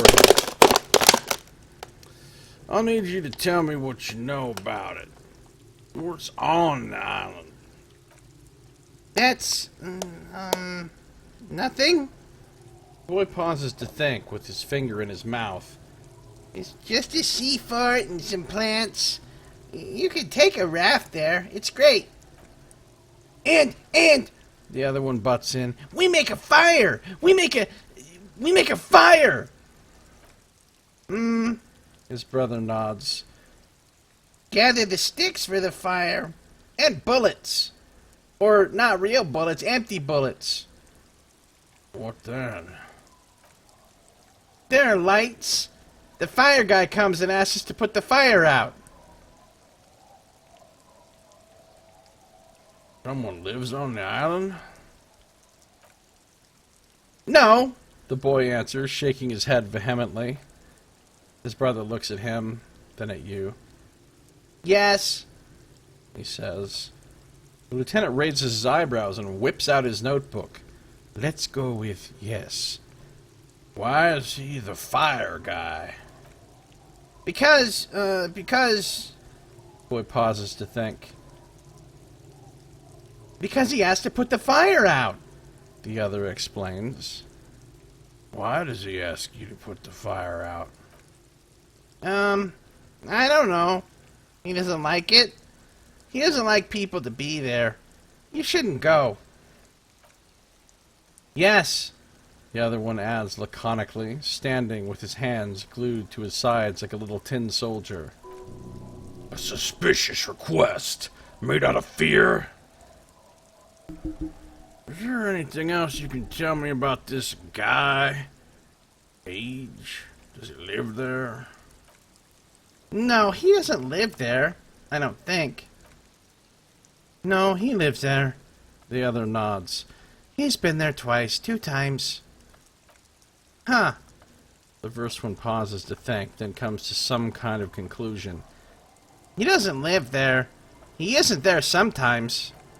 Anything else? What does this guy look like? I don't know, they say, almost in unison. How come? We ran. He just yelled we shouldn't be there. You mentioned something about lights. One of them, it's hard to tell which one now, starts. I don't know. Did you mean there are electrical lights? He points to the street light. Yes? The boy looks at his toes. Your father used to go to that island too, didn't he? Our father killed himself. Okay, wow. Don't say that. He didn't. His brother punches him. The boy's eyes well up like he's about to start crying. A dull pain flashes through your mind.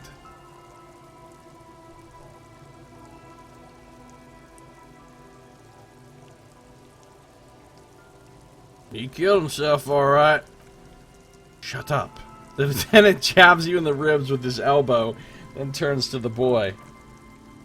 Don't punch your brother, please. Don't start crying. We still need to ask more questions. I'm not gonna start crying. The one who almost started crying snaps, regaining control of his quivering chin. The other watches him, brows knitted. Doesn't even have anything to do with this, you. Father isn't the fire guy. Is that all you know? Anything more you can tell me about the island? The boy says, rubbing his eyes. It's clear that he has no intention of finishing the sentence. Lights, fire guy. The lieutenant looks at you. We should check up on that island. Right, kids. Take care. Alright, so ask the twins about the island. Completed.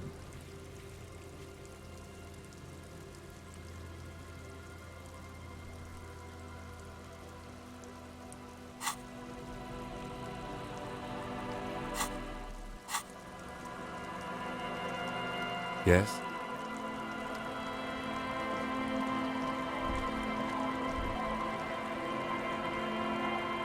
Our tenant.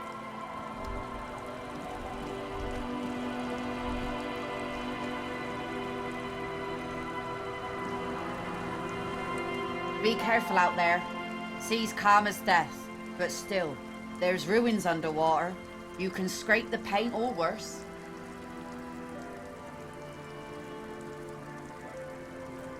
Be seeing you. Alright, we've got this tiny little boat to take over there. It would have been much nicer to be brought over by Joyce's awesome boat, but alas, that is not in the cards.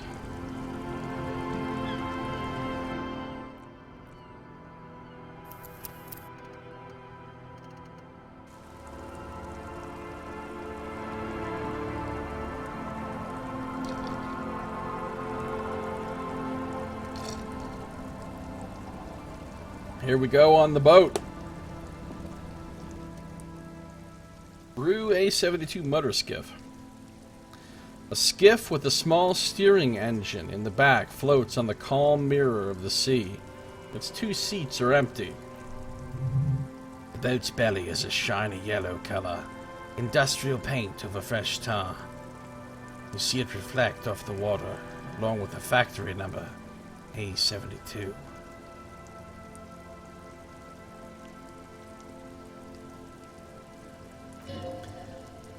Once you get in, that's it. One pull of the starter handle and you're off into the bay. strange trepidation comes over you. Are you sure you want to go now? Remember what the net picker said. It's a small tank. You won't be going back and forth on this. You take the engine, Kim. I'll hold the boombox. What?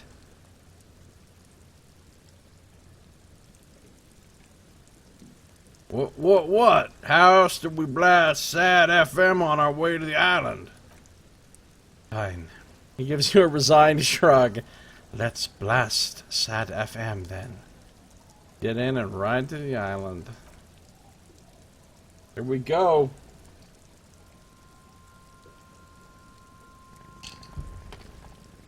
And I really am holding the boombox. That's awesome.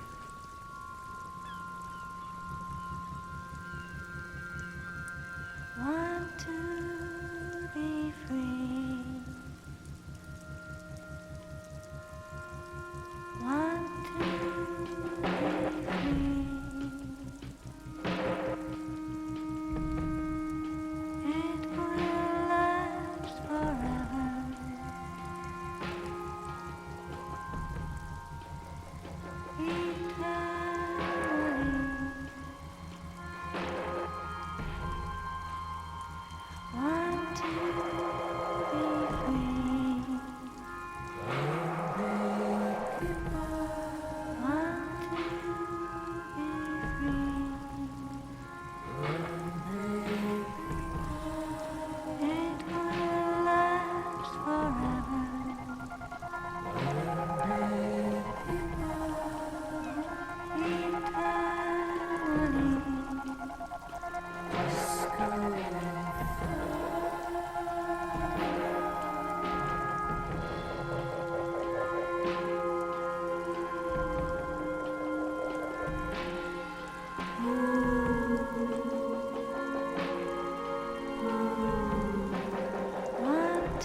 Pretty cool. I'm glad it wasn't just like a loading screen of, okay, you're at the island now. You're like actually going there on the boat.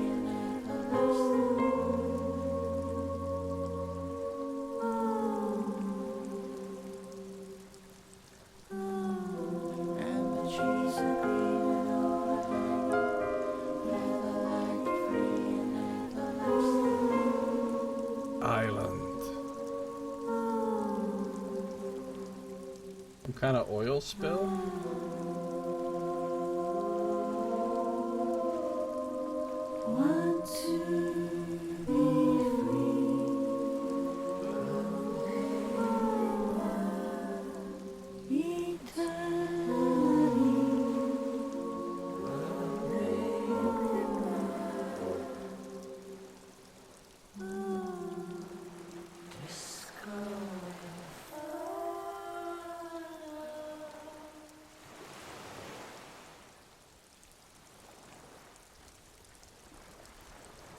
Boat comes to a slow stop. Kim turns the engine off. Then there's silence. In the silence, a sputter of wings. A flock of quails takes off in the distance. There is very little wind here today. The ghost is standing still. Look at your arms and the cliffs above you. Let's go, he whispers. Boom, boom, boom, boom. We made it to the island.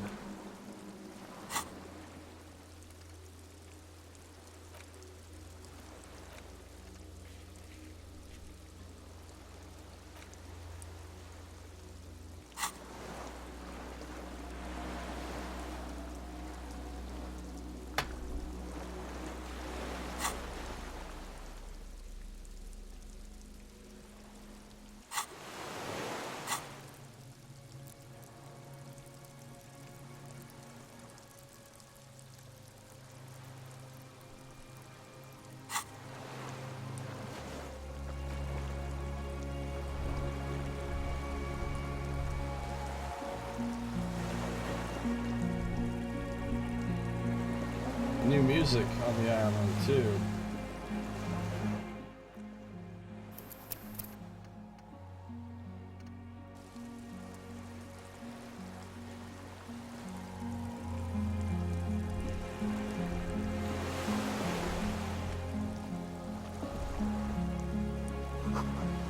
A makeshift bridge. The bombs were powerful enough to break the foundation.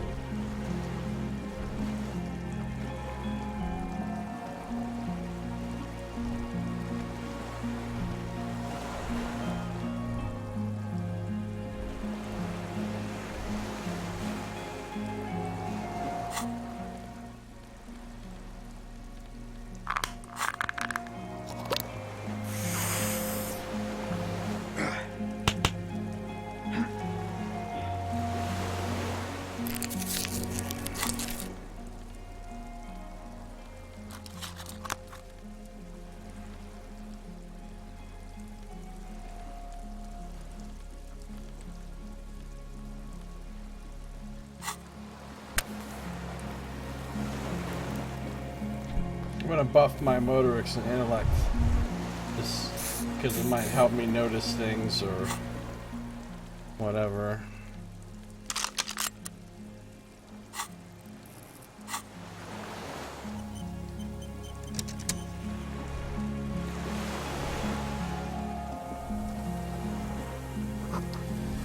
These tires are falling apart.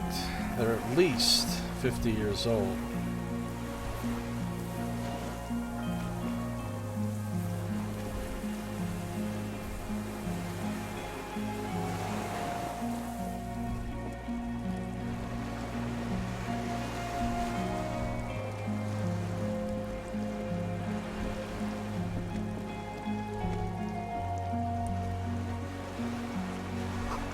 The rusted chain trails off into the ocean.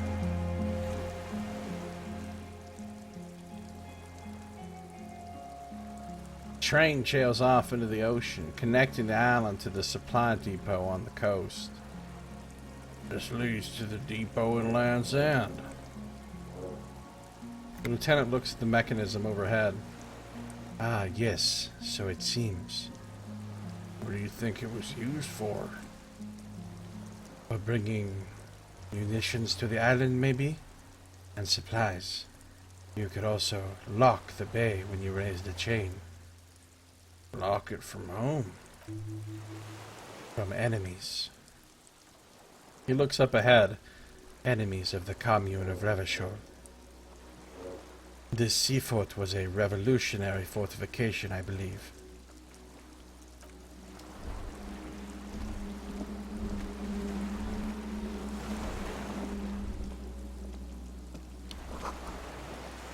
These stairs feel ancient. Soldiers' feet ran up them long ago.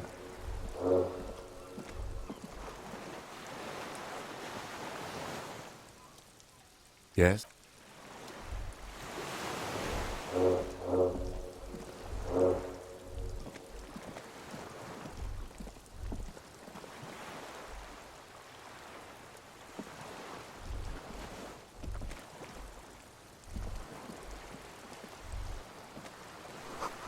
There's a lingering trace of mazout in the air.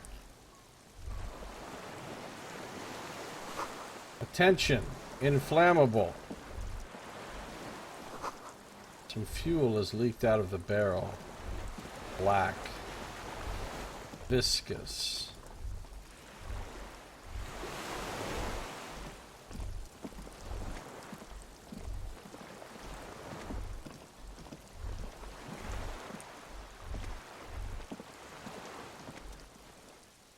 The dry grass crackles under your feet as you stop. Far away, birds' wings touch the still surface of the sea. What is that flutter? The flock of quail departs, now more than 100 meters away. 102, 105. Underneath the flutter, on the islet, there is almost no wind under the rain quietly falling on the reeds. Bulrushes swaying on the waterline, long dried leaves chafing against one another. The soft raindrops. The great ghost of the air is holding its breath. To the west. Silent hiss. Sea air moving through the needles of a pine tree. To the east. The faraway roar of the city, distant like today's dream. Before it, the sound of sand.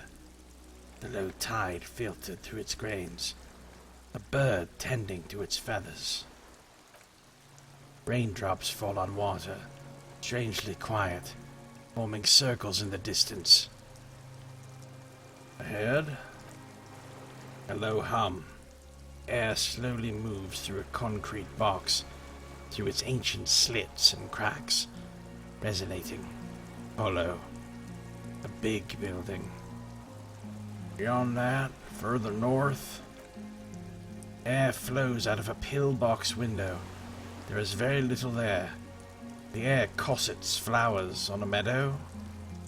Absolute silence. Reeds motionless. Bulrushes motionless. A drop of rain falls on a black log from an extinguished campfire. Below the silence. Koldomawa Dakwa? Really?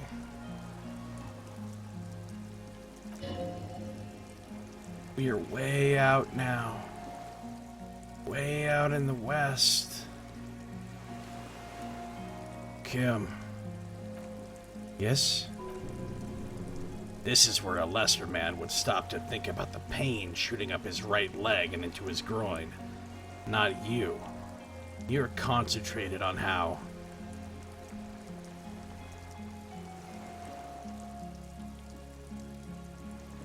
It's really fucking silent on this island. It is. Is that why we're stopping? Mm-hmm. Wait, I have to listen to one more thing. Okay, never mind.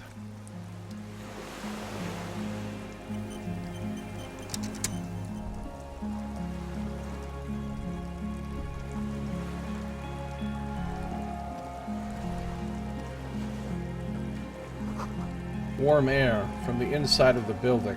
It's warmer there than out here. Careful not to fall. The cliff face looks steep. The barrel says ICM. You see a star with little specks in it.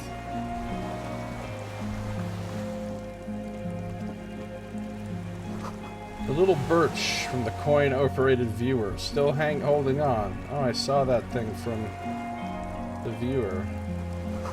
No way to get up there. The stairs are gone.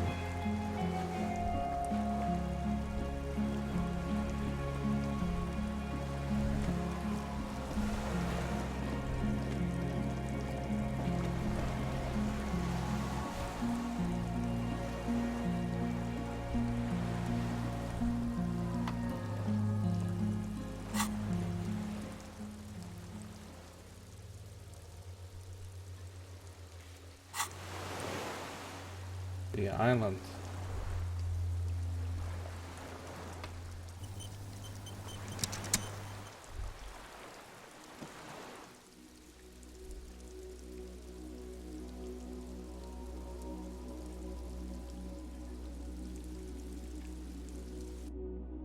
Seafort.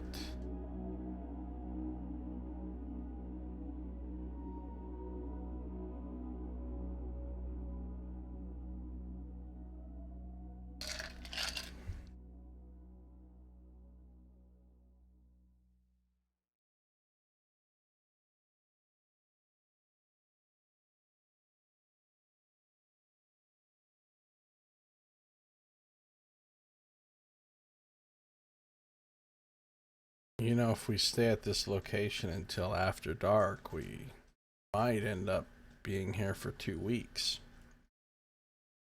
Because it'll be a fortnight.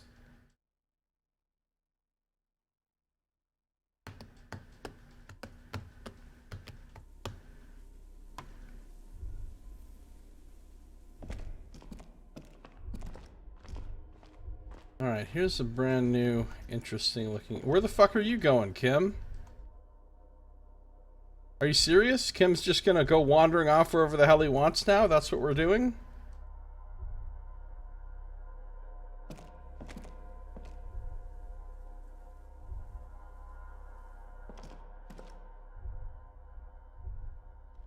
Bruh. Follow me. Thank you. Alright, we've come to a new, exciting area. I've been going for 4 hours now, and I think that is gonna be it for tonight. This is a good place to stop. We can start to explore this next area next time. So that's gonna do it for this episode. Thank you for watching. This has been Josiah Plays Disco Elysium.